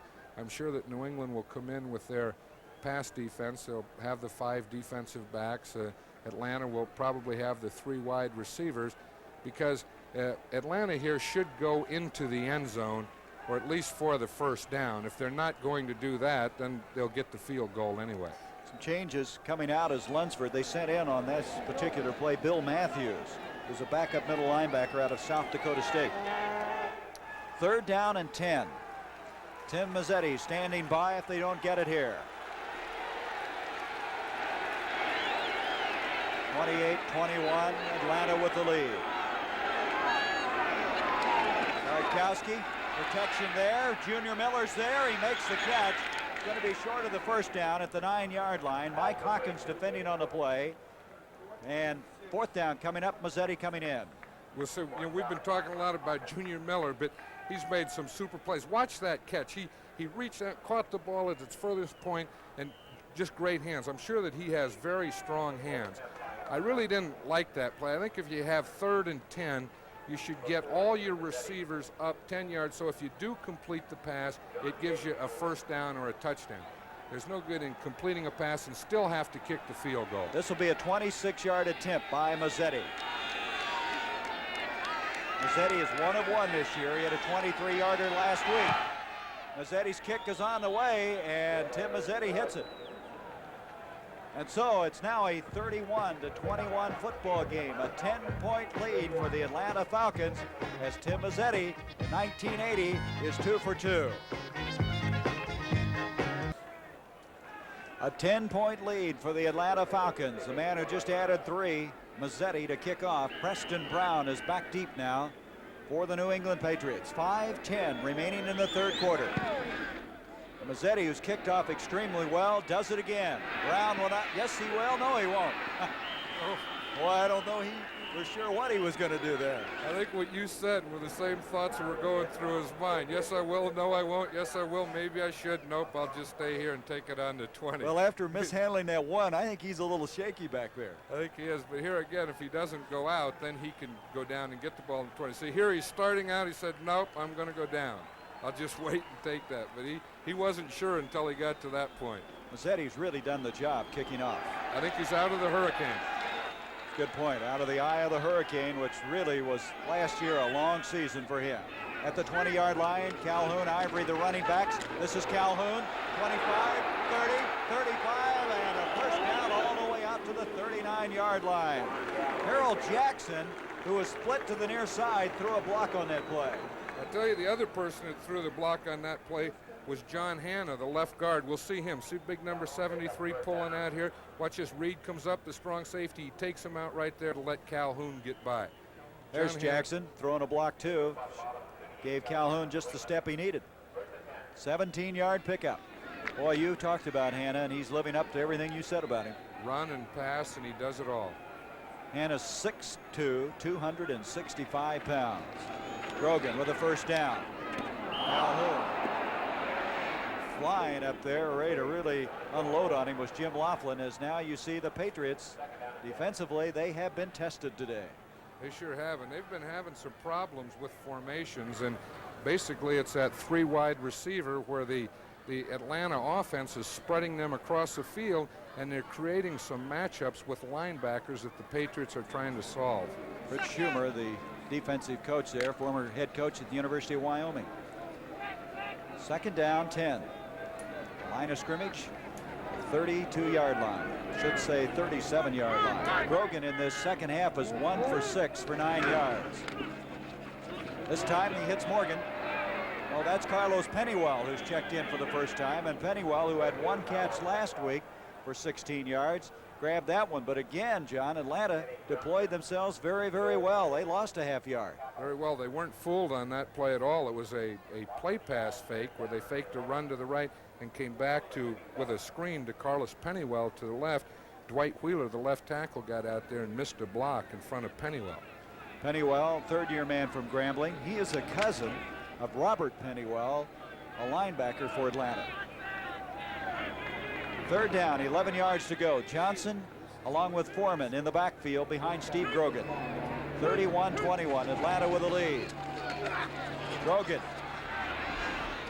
He'll run it again. Now he throws it at the last second. The intended receiver was Hasselbeck, the tight end. That was a surprise. All of a sudden, he just rifled a shot. He did. Grogan is full of surprises. That one didn't work, but you know, the one thing, he can spread the defense. The Atlanta offense is spreading it with personnel. Grogan spreads it by starting and going in a drop back and then sprinting right or left and making them cover the whole field. Hubach, who's kicked very well, a 46-yard average to kick this one. This will be his 5th kick of the day. Smith back deep for Atlanta. Just inside 4 minutes left in the third quarter. Short kick.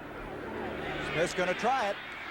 The super net kind of squirming around out there. He gets it out to the 36-yard line. A flag has been thrown after the play had come to a close.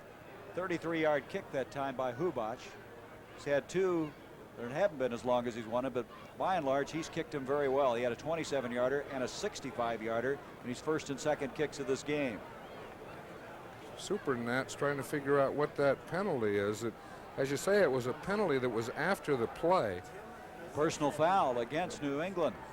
Yeah. That'll tack 15 yards on, and Atlanta is going to have good field position. And you said this earlier, when Atlanta has a good field position, they historically have been a different football team. A different personality.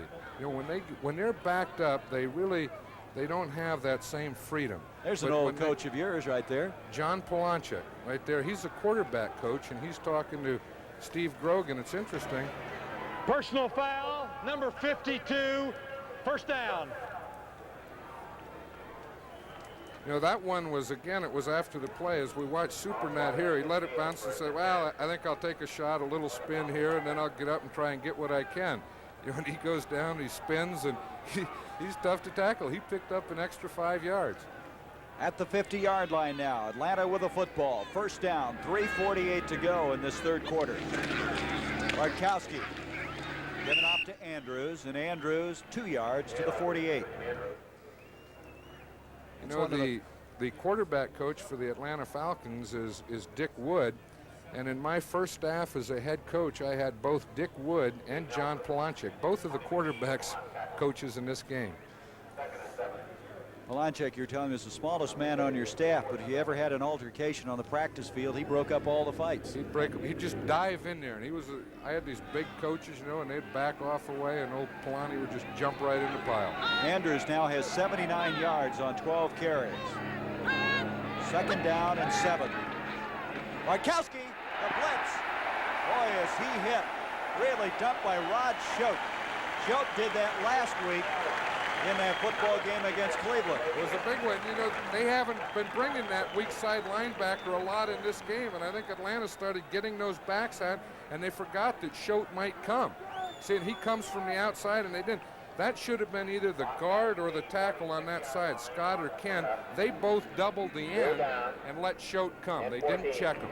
Boy, he teed off on Brian Sipe a week ago. That's the first sack of the game, and only the second this year that Atlanta's given up, showing you the improvement in that offensive line. Third down now, 14 yards to go. Now we have a flag. They did get the playoff, delay a game. They didn't get it off in 30 seconds, so that'll add 5 yards to their problem. It was really, again, they were in the 3 wide receiver set. They had the New England defense spread all across the field, but they took too much time. Delay, offense. So instead of having this drive started, or I should say this series started at the 50-yard line, now they're all the way back to their own 40-yard line. A third down coming up. A sack again, showing how important it is, because Atlanta was moving with a 10-point lead again, and all of a sudden Schote turned it around. 3rd and 19. That's when I always wanted to get a drink of water, and Bartkowski isn't going to let his coach. He called timeout, and he says, I want to go over and talk to you and see what you want to do on this play. Well, they have only 1 timeout remaining, and we still have 2.5 minutes left in this third quarter, so Atlanta using their timeouts early in this football game. You know, in the fourth quarter, or at the end of the fourth quarter, that could very well come back to haunt them. You like to save your 3 timeouts in one bunch in case you need them at the end of the game to get a score to tie or win. And now they've used 2, so of course with a 10-point lead, maybe it's not as important right now, but it very well could be in the last 2 minutes of this game. There's Bartkowski, Lehman Bennett on the left, 4th year as coach. He came in here, they went 7-7, then they made the playoffs for the first time in the franchise history, going 9-7, then last year went 6-10. Who's he yelling for? An idea. Third and 19, none of them work. You know, that's the one. What do you do? 3rd and 19. Now those 2nd and 2, of course, they're a lot of fun. Everyone wants to call that play. 3rd and 19, you tend to look around and yell a lot. Boy, look at this. Philadelphia 28-7. They have been impressive in the first 2 weeks. They sure have. From the 40-yard line. 3rd down, as we mentioned, 19 yards to go.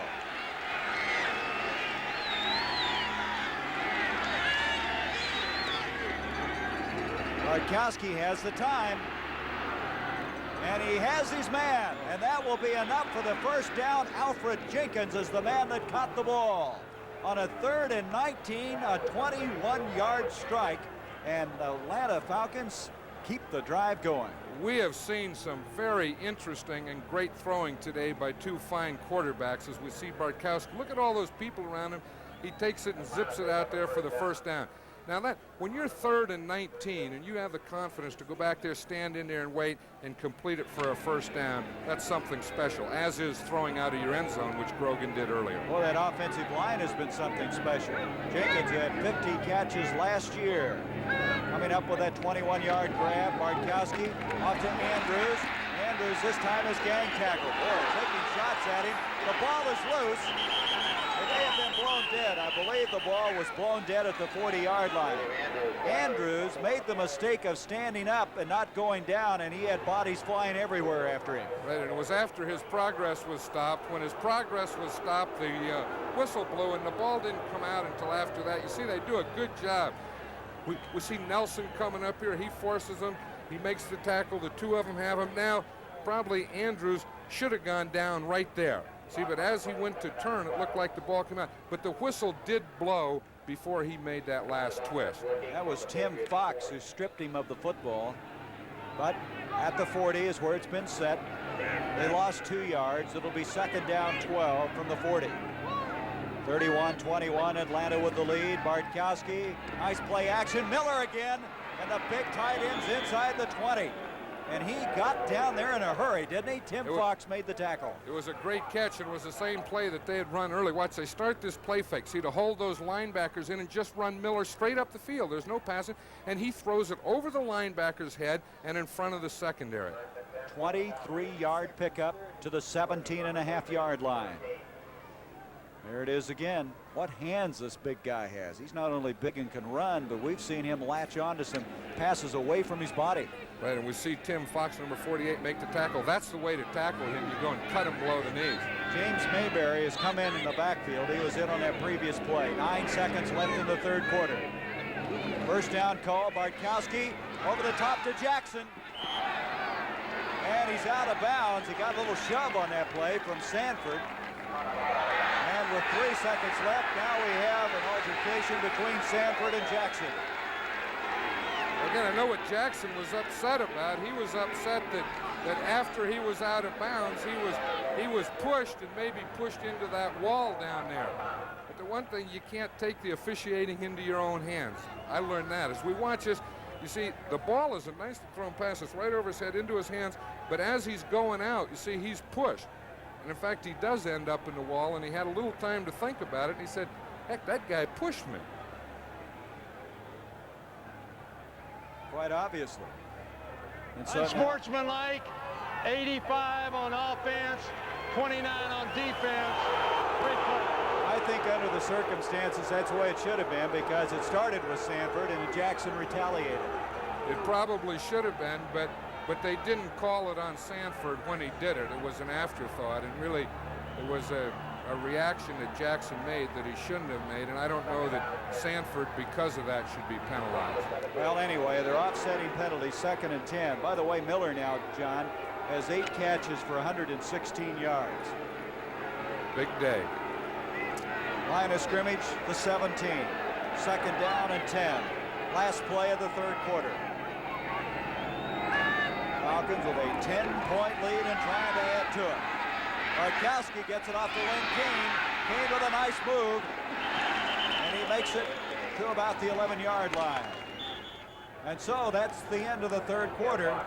For the score here at Schaefer Stadium, the Atlanta Falcons 31, the New England Patriots 21. We now pause for a word from your local station.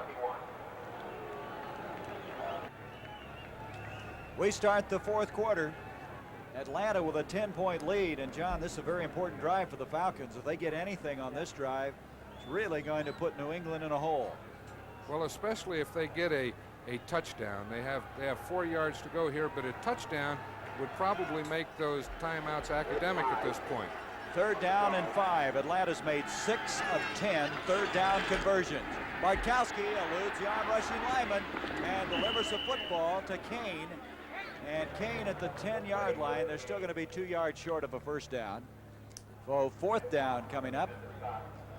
Tim Mazzetti, earlier in this game, in this third quarter, hit a 26-yard field goal, and he'll be coming in again. That's the second time that they did that on 3rd down in the Patriots area. A 3rd down again, threw it short of the first down, and they still have to kick a field goal. I think at that time he was probably thinking deeper, but he got a little pressure and had to dump it off. Did a good job avoiding that on-rushing lineman. This is going to be a 28-yard field goal attempt. John James to hold. Mazzetti for the year is 2 of 2. Mazzetti's kick is on the way, and he has it. And Tim Mazzetti is 3 of 3 in this season. 2 here today. It's now 34-21 in favor of the Atlanta Falcons, who've played very, very well. Steve Bartkowski has now given his team a 13-point lead. In that third quarter, Atlanta led in time of possession by about 4.5 minutes, to show you the good ball control they had. Preston Brown on the kickoff, dropped at the 20-yard line. Preston Brown hit by James Mayberry, number 39 from Colorado, backup fullback. And now Steve Grogan's going to have to play some catch-up football. Good point on that field goal, John. As you mentioned, 2 scores, 2 touchdowns, the 2 PATs that still do it. That was the biggest difference between a touchdown and a field goal there. Had they scored a touchdown, then New England would need 3 scores. The fact that they got a field goal, New England can still win this game with 2 scores. So the door is still open for him. Calhoun and Ivory, the running backs, behind Steve Grogan. Grogan, out of pressure, gets it off to Calhoun on a screen. He fumbled the ball, and Kenny Johnson has it for Atlanta. That ball stripped from Calhoun from behind after the screen play. And now Atlanta has a football back. Let's watch this one. And the reason it was stripped is because the Atlanta Falcon defense has been hustling all day. They've been swarming everything. We saw Joe Williams, number 58. He starts out on a blitz. He stops and comes back and strips Calhoun from behind. That's a great effort.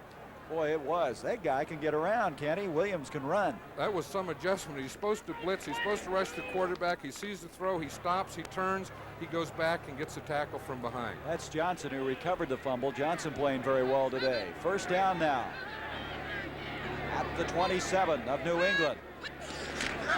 Bartkowski gives off to Kane, and Kane to the 20-yard line. Still just remarkable effort, the way he can pick his way. Mike Hawkins over to make the tackle, third-year man from Texas A&I. And Steve Bartkowski's stats, look at that, 3 touchdowns. Every time they've had the football, they have moved it extremely well. You know, that's the most important statistic is touchdowns, how many times you ring the bell. Those, you know, percentages and stuff, those are nice, but it depends on what you throw and what you get with what you throw. Jenkins and Francis to the bottom of the screen. Second down, 3 yards to go. A pickup of 7 by Kane on that last play. Andrews, the only running back. I checked that. That's Kane. And Julius Adams has him, or does he? Almost got away from Julius Adams, showing the good balance again.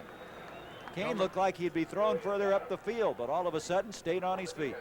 Have you ever seen a running back that was so difficult to tackle that was only 205 pounds? I've never seen one. That last defense of the Patriots was interesting. We talked about the grits blitz in Atlanta. New England had all 11 men up on the line of scrimmage. They know that they cannot allow any kind of score here, field goal or touchdown, and they are really pressing Atlanta to try and cause a fumble. McGee comes in. Adams checks out at defensive forward wall. Third down. They lost yardage. 3rd and 6.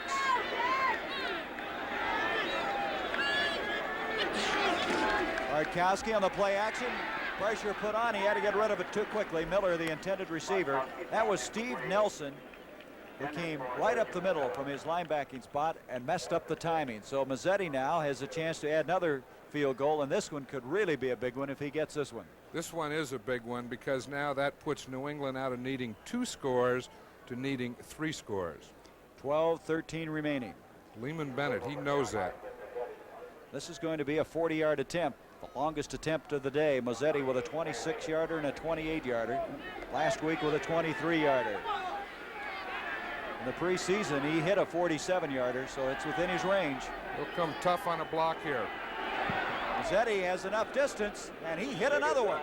A 40-yard field goal for Mazzetti. And he's a big story here today for these Atlanta Falcons, who now lead at 37-21 with 12:09. And Atlanta trying to pull at even 500 after 2 games. Atlanta now with a 37-21 lead. Mazzetti kicking off. Mazzetti with 3 field goals in this game. Preston Brown from the goal line. He'll bring this one out. There's a wedge ahead of him, and he's not going to go very far. 17-yard line.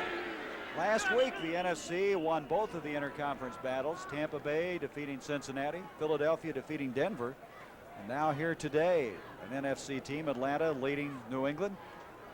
There's always been a lot made in the past of the AFC being the better conference. But in the preseason, the NFC also won that standoff 22-20-1. A little more equity, you think? Well, it looks like it. You know, Atlanta from last week to this week has made amazing improvement. I bet they had a great week of practice. First down now from the 20. Back to throw is Grogan. And was that caught by Calhoun, or did it hit the ground? They're going to give him the reception. It was. They need a lot more than that to go as we see Kenny Johnson here. I think that this is a big story. You know, last week they lost. Ahmad Rashad caught 11 passes against Kenny Johnson. They threw for 395 yards. This week, this man has made an amazing comeback for a rookie. And his confidence had to really be shaken. Here's Grogan, dropped for a loss. Hammered pretty good that time, and that's 56, Richardson. That's the 2nd sack of the day for this Atlanta team. Richardson and Williams. We watched Williams earlier, and Richardson two big improvements in this Atlanta defense along with Buddy Curry. There's 3 young linebackers, 2 rookies, and 1 second-year man contributing to the Falcon defense. And they're doing a good job of pass rushing. You know, they don't do it with size. Williams is only 215 pounds. Al Richardson is only 206 pounds. But they both run very fast. They can take on a block, come off it, and run fast to the quarterback. 3rd down, 10 yards to go. Grogan back, the sun starting to break through. Off to Foreman. That didn't look very good. Foreman open, but that'll bring up a 4th down. Looks like the Patriots are starting to press a little. Boy, Philadelphia is doing a number on Minnesota. 42-7. That's hard to believe after all the offense the Vikings had last week. New Orleans trailing Chicago. Chicago losing on that unbelievable blocked field goal last week in Green Bay. Hubbach, a beautiful kick. Oh, what a kick. Smith back inside the 25-yard line. He has it out to the 41, so he got a lot of that back. Coming over was Larry McGrew, the rookie linebacker from Southern Cal. But that kick by Hubbach, 58 yards. He earlier in this game had a 65-yard kick. From the 41, Atlanta with a 37-21 lead. 10.5 minutes. That 17-yard return by the Super Nat kind of offset that long 58-yard kick by Hubbach. Francis and Jenkins, the wide receivers. Andrews and Kane, the running backs. All 11 up. Well, they did that earlier. Well, you're gambling there, aren't you? The flag on the play.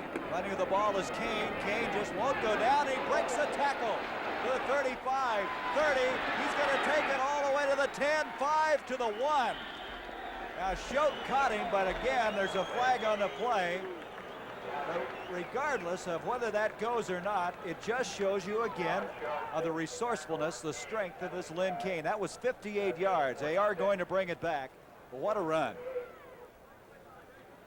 2 flags on the play, in fact. Yeah, there's 2 flags, and they'll be offsetting, so it'll still be 1st and 10 in the same spot, and they'll play it over, which is a shame because Lynn Kane not only made a great run with great effort, but then to have to come all the way back and do it again is very difficult. But you still can't take that run away from him. It won't show in the statistics, but everyone that's watching this game saw. Holding, number 87, offense. Offside, number 70, defense. Replay. Well, McDougal was for New England, and McKeska, tight end in there, was the other guilty party for Atlanta. That would have put Kane over the 100-yard mark because he had 51 yards on 13 carries. For the 2nd week in a row. Yep. Dallas at Denver or Washington at New York. That will be the second half of our CBS doubleheader, so be sure to check the listings in your area. Boy, those will be 2 fine games. Denver after losing the first. The Giants, what a surprise they were last week in St. Louis. McKeska and Miller, 2 tight ends in. 1st down, 10. Kane going to run again. This time he's going the other direction, or isn't? Swarm under. I would have thought that Kane would have been awfully tired after that long run. You would think so, and maybe they could have let William Andrews carry it once there, but again, he held up his record of not letting one man tackle him, and I've seen 2 games now, and I haven't seen one man tackle him yet. Lehman Bennett's team. As we go inside the 10-minute mark with a lead here that I'm sure many people, as they see the score throughout the NFL, are very surprised. Now it's 2nd down, 17. Kane again. Kane out to the 35. Gets a little bit back. Ray Hamilton over there to make the stop. Time starting to be very important for this New England team. 9.5 minutes left. You know, Gary, when you have a quarterback like Steve Bartkowski and you have running backs like Lynn Kane, William Andrews, wide receivers like Wallace Francis, Alfred Jenkins, and then a tight end like Junior Miller, I don't think Atlanta all year will ever really be out of a game before they go into it. And add to that, John, how well their offensive line has protected Bartkowski. That's the story I'm really surprised about. I can't imagine this team giving up 54 sacks last year. Right, and then add to that the improvement of their defense with the 3 new young linebackers. 3rd down now, 15 yards to go. Now a discussion going on out there. Updating the third period scores. Detroit 8:58 showing on the scoreboard clock. After the rain we had in the first half, it's cleared here, and very pleasant New England day. The leaves are starting already to change up in this area. It's been very dry up here. As an end result, the leaves changing earlier than usual. You see that field judge here, Swearingen? Did you remember him? Any games? That was a he'd been game that, involved? what was that in, the one that Franco Harris caught? What did they call that? The Immaculate Reception. I don't know that they've called it anything yet. He was involved in that play, right? He was involved. He was a referee in that game. I want you to say something now about that Baltimore-Pittsburgh game. 14-13. I will say you were right. You said before the game that you expect Baltimore to play Pittsburgh very tough and tight, and I said, nah, there's no way. I just want you to remember that because I'm not right very often. I remember. Oh, we've got a problem with a 30-second clock. That's what it's all about. 8 seconds showing on it. Trying to reset it. I guess we're ready to go now, huh? It's early in the season, and sometimes the stadium clocks aren't in shape yet for the regular season. Well, they were going to start again, and now they stop it again. It still only says 8 on it, and they aren't going to start until that thing says 30 or whatever it's supposed to say. Ray Strong has come into the backfield now for the Atlanta Falcons. Tonight on CBS, outstanding lineup coming your way following the doubleheader. 60 minutes. Archie, One Day at a Time, Alice Jeffersons, and Trapper John M.D. all on CBS tonight. Yeah, they got the clock back in shape now. Well, you know, it's not the 30-second clock, John. It's the game clock. They've now moved it from 8:58 to 9:06. They wanted to give him 8 more seconds, right? And there was 8 seconds on the clock. Well, anyway, it's 3rd down, 15 to go for Atlanta. Gronkowski again with all kinds of time, delivers a ball. It's caught by Jenkins. Alfred Jenkins, and that will be a 1st down. How many times have we seen Bartkowski on long 3rd downs come through? That's an 18-yard pass completion. I like that a lot better than what he did on the 3rd and shorter, because now he knew that he had 3rd down, and if he's going to throw the ball, you have to get the ball up to your receiver beyond the 1st down mark, which he did. Jenkins having a big day. He's got some passes up in the air. He really does a good job. He only is, they say he's 172, but really weighs about 155. And there's Stanley Morgan.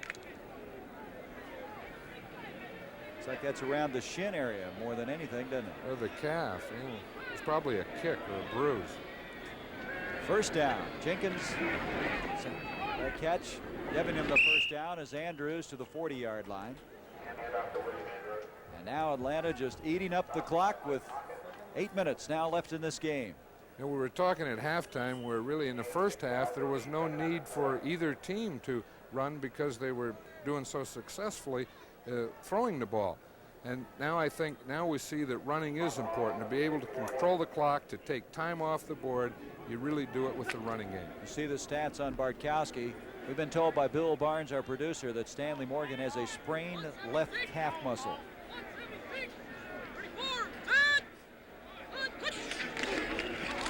Glenn Kane, and whoa, what a tackle that time by Choate. Choate has really played well in this game. Choate, he has. He made a big sack. Of course, it didn't turn into a change for the team, but he has been. He's been in on a lot of tackles, and he's probably the first man, as we look at Rod Choate, number 56 there, that tackled Lynn Kane all by himself. Finally happened. It did happen. We have a final, John. Buffalo won their 2nd straight, defeating the Jets, who lost their 2nd straight, 20-10. The Jets now, their next game will be against Philadelphia, who will go in there unbeaten on a Monday night. Tell you, that Buffalo team, they've been a surprise. 2-0. 3rd down now, 5. Bartkowski off to Kane. Kane did a lot of running in this game. And, oh, he's hit late on that one maybe, huh? Maybe not. At the 35-yard line.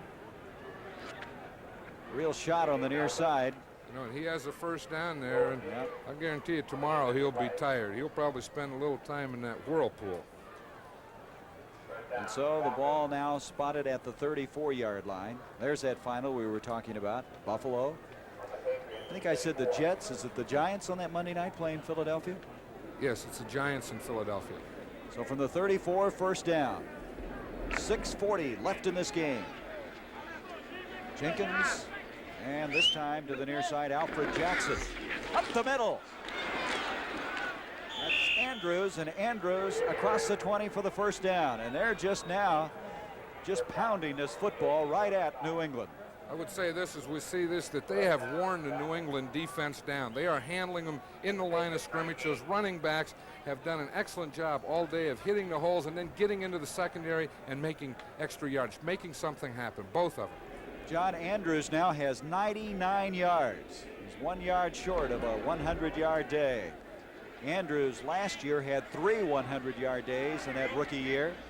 He also has 4 catches today for 30 yards. What a day for Andrews. First down at the 19, Kane, and he's swarmed.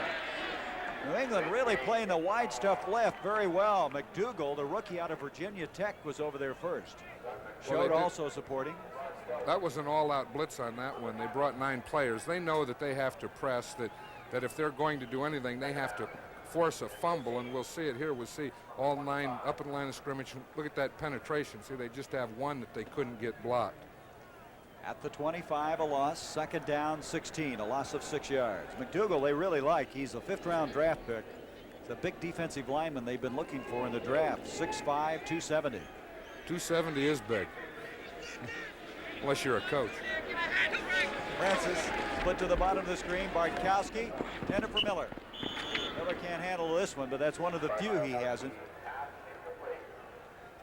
I wonder if that was another tip. It looked like Lunsford may have gotten a hand on that one. And again, you know, the other thing that he's doing with Miller here is we watch to see the safeties coming on a blitz here. We see someone gets it. No, they didn't touch it. But again, that's one that Miller didn't handle, but he's handled everything else today. Bartkowski 19 of 29 for 244 yards. And as John mentioned, the big stat, 3 touchdowns. Third down and 16. Jenkins to the bottom of the screen along with Francis.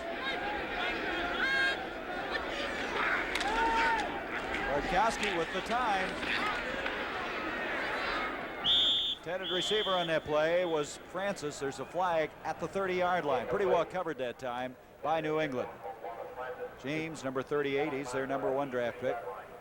It was covered, and again, there were 3 men on Francis, and Bartkowski realized that, and he just threw it into the end zone or out of the end zone. Now, again, that was called by the official on the side, so it would probably be Mike Ken, number 78. Well, that's one of the few times they've been holding, and again, that Atlanta offensive line has really protected Steve Bartkowski. Against a good pass rushing defense. Last year, New England led the Holding, NFL. 57, offense, third down. Ooh, that guy looked from the side all the way into the center. But last year, the Patriots led the league in sacks. 57 of them. They had 2 sacks last week. As you mentioned, looked all the way inside to Van Note, who was guilty of holding.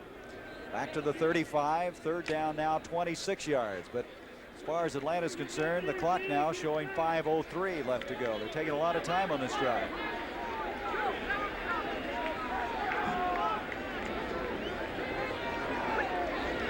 Bartkowski with the time to throw again. Broken up at the line of scrimmage again. Another one of those arms up in the air. While he's been protected, that's been the only breakdown. Those long arms of that New England Patriot front 4 has really caused some problems. I know that's about the 4th or 5th tip that they've had on that, but at this point I'm sure that Bartkowski isn't too concerned with it. I'm surprised that to take some more time off the clock that he didn't run the ball then and keep the clock running. Preston Brown will go back for this kick, this punt from John James. Sometimes time is more important than another score, and I think with a score of 37-21, that's the situation now. James with an average of 44.7. 3 kicks. This guy is just an expert at angling the ball out. Let's see if he can do it here. He's going for it. Boy, look how high he got that one up. And he's going to like that one. Is he going to like that one? That's Beautiful. a spiral that I was trying to talk about earlier when I said it goes up and comes down, which most kicks do. But instead of turning over and going down the other way, it comes straight down the way it went up and causes tough bounces, as we just see. John James last year had 36 kicks inside the 20-yard line. He calls it the poocher punt, and boy, he just did a magnificent job there. The ball down at the 2-yard line. Grogan giving off to Chuck Foreman, and Foreman gets some breathing room out to the 8-yard line. In this second half of play, John, Grogan's only 4 of 10 for 15 yards. I know it, and a lot of that credit. The 15, correction, Chuck Foreman. Foreman to the 15, and that will be a first down. Well, they don't have a lot of time to run the ball, but Grogan needing a little breathing room now with 3:57 remaining in the game. Now he's going to put it up. Foreman. That's twice now. The ball's gone through the hands of Chuck Foreman. And Foreman's very upset with himself because that's one thing that he does as well as anyone, as we see Grogan backing up here with really good pass protection. And now as we see here, he has room to step up. You see he can follow through. Before he had a little problem on a couple of those passes, but that's as well as you can throw a pass, and Chuck Foreman realizes it right now. He dropped one last week in a game, but he, as you I'm sure, will not be doing that the rest of the year. There's Russ Francis, who did not play today with the bruised ribs. He was hurt in the first half of last week's game with Cleveland. Grogan, second down 10. Hasselbeck, the tight end, is playing in place of Russ Francis, makes a first down catch out to the 33-yard line. And now New England without a huddle, ready to go again. When we talk about big targets as a tight end, Don Hasselbeck is sure a big one, 6'7". You know, that's easy for a quarterback to see, especially when you're Steve Grogan at 6'4". Francis is 6'6". That was a 17-yard pickup. Grogan again, intercepted by Buddy Curry. Curry, the rookie linebacker, fumbled the ball. Robin Lawrence comes up with it, and Atlanta has the football. Buddy Curry, we've talked about all day long. As we'll see, he's done, you know, he not only calls the signals, plays the run pass, but I think that this will be a big boost to him, is being able to play the pass defense. That's a great catch. That's a great catch for a wide receiver. There was a penalty on the play. It was against the Patriots, so it will be Atlanta's ball. Holding, number 77, declined. First down. That's Gary Petz, offensive tackle for New England, but of course they will refuse it. Andy Johnson was the guy that knocked the ball away from Curry, but Rollin Lawrence was able to come up with it. Here is Baltimore and Pittsburgh. That's a real shocker thus far, 17-13. You said it would happen. From the 37. First down, 3:14 left in this game. It's going to be a most interesting season, 1980. Bartkowski to Andrews. Andrews to the 31-yard line. I'm sure that they talked to Steve Bartkowski on the sideline that last time, and they've decided now that they will just run the ball, keep it on the ground, and get time off the clock. They have two tight ends in there and a tight wing. They're really using a short yardage type of offense. That put Andrews over 100 yards for the day, that last carry. 103 yards on 16. So, for Andrews in his career, he's had 4 of them. Last week only 35 yards, but he's come back this week. Kane had the 100-yard day last week. Good balance. Second down 4. Andrews again. And the Auburn product inside the 25 for a first down. Zamberlin making the stop. When Lehman Bennett said that getting William Andrews, as we see him here, look at the power that he comes through that line with. Holds onto the ball, both hands onto the ball, puts his shoulder, and really makes another yard or two after the initial contact. But I know that Lehman Bennett said last year it was like buying a Cadillac when you got William Andrews and finding out that you get 25 miles per gallon. Sometimes it looks like he thinks he bought a Cadillac and he ended up with a Rolls Royce. That was Lunsford that tried to take the ball away from Andrews. Well, in this situation, that's one thing that the running backs have to do as they go through. It's not really as important to gain a lot of yards as it is don't have a fumble, because that's what the Patriots are trying to do, is cause a fumble. So it'll be a first down for Atlanta with 2:19, a timeout called. Both these teams now have 1 timeout remaining. Bartkowski coming into the huddle. Well, I tell you, Atlanta after losing that tough one last week, showed some real character coming back this week. They sure did. I know I was talking to Wallace Francis at the hotel last night, and he told me that they talked about that all week, that you just can't talk. You have to play a complete and full game, and they have today. First down from the 24-yard line, and up the middle they go again with William Andrews, and Andrews is to the 20. Gain of 3. Be second down 7. It's going to be a tough home opener for Atlanta next week. Another timeout is called, this one by New England, and they have no timeouts remaining, as Atlanta will go home against Miami, and New England goes west against Seattle. And look at this, Detroit now picking up some breathing room against Green Bay, and the Lions under the direction of Monty Clark will be 2-0, and there is a final. Philadelphia over Minnesota. You saw the Vikings. You think they could be held to 7 points? No, I didn't. I didn't think they could be held to 7 points. They obviously were. So Philadelphia's 2-0. Atlanta will cause a lot of teams problems this year. You know, they may not be in the playoffs, but they're sure going to be in any game that they play in. It's Gary Petz, a former New York Jet. His team, former teammates, losing their second in a row today. They don't look like they're very happy, John. No, they aren't. They don't have much to be happy about. They were happy last week, though. And so from the 20, Atlanta, they second down and 7. 2-12 as we approach the 2-minute warning. Kane gets to the line of scrimmage, and that's all. Atlanta now, prior to that last play, had 404 yards in total offense. And so the 2-minute warning is here. 2 minutes left in this game at Schaefer Stadium. Atlanta Falcons with a 37-21 lead when we return. Doubleheader to follow. One of these two games, Dallas at Denver, Washington at New York. Denver and Washington losing their first games. Be sure now to check the local listings in your area. That will follow immediately at the conclusion of this football game. 3rd down and 7 for Atlanta at the 20-yard line. Here comes Andrews again, and Andrews already well over 100 yards for the day, inside the 15 to the 13-yard line. Now, I'm sure that quarterback Steve Bartkowski will be watching the 30-second clock very close, because he wants to take as much time as he can now. He has the first down, and they can just run the clock out from this point on. That was a first down run by Andrews. Give credit to that line. Ken, Scott, Van Note, Thilman, Bryant up front. Bryant 66, Thilman out of Arkansas, 4th-year man. He's number 68. They protected Bartkowski, and now they're opening up the holes up the middle to give Andrews now for the day 123 yards. And there he is. Boy, he may have been the coup of last year's draft. You know what? I think he was. The other thing, we talked about the offensive line, but is the blocking of the running back that didn't carry the ball, whether it be Lynn Kane or William Andrews.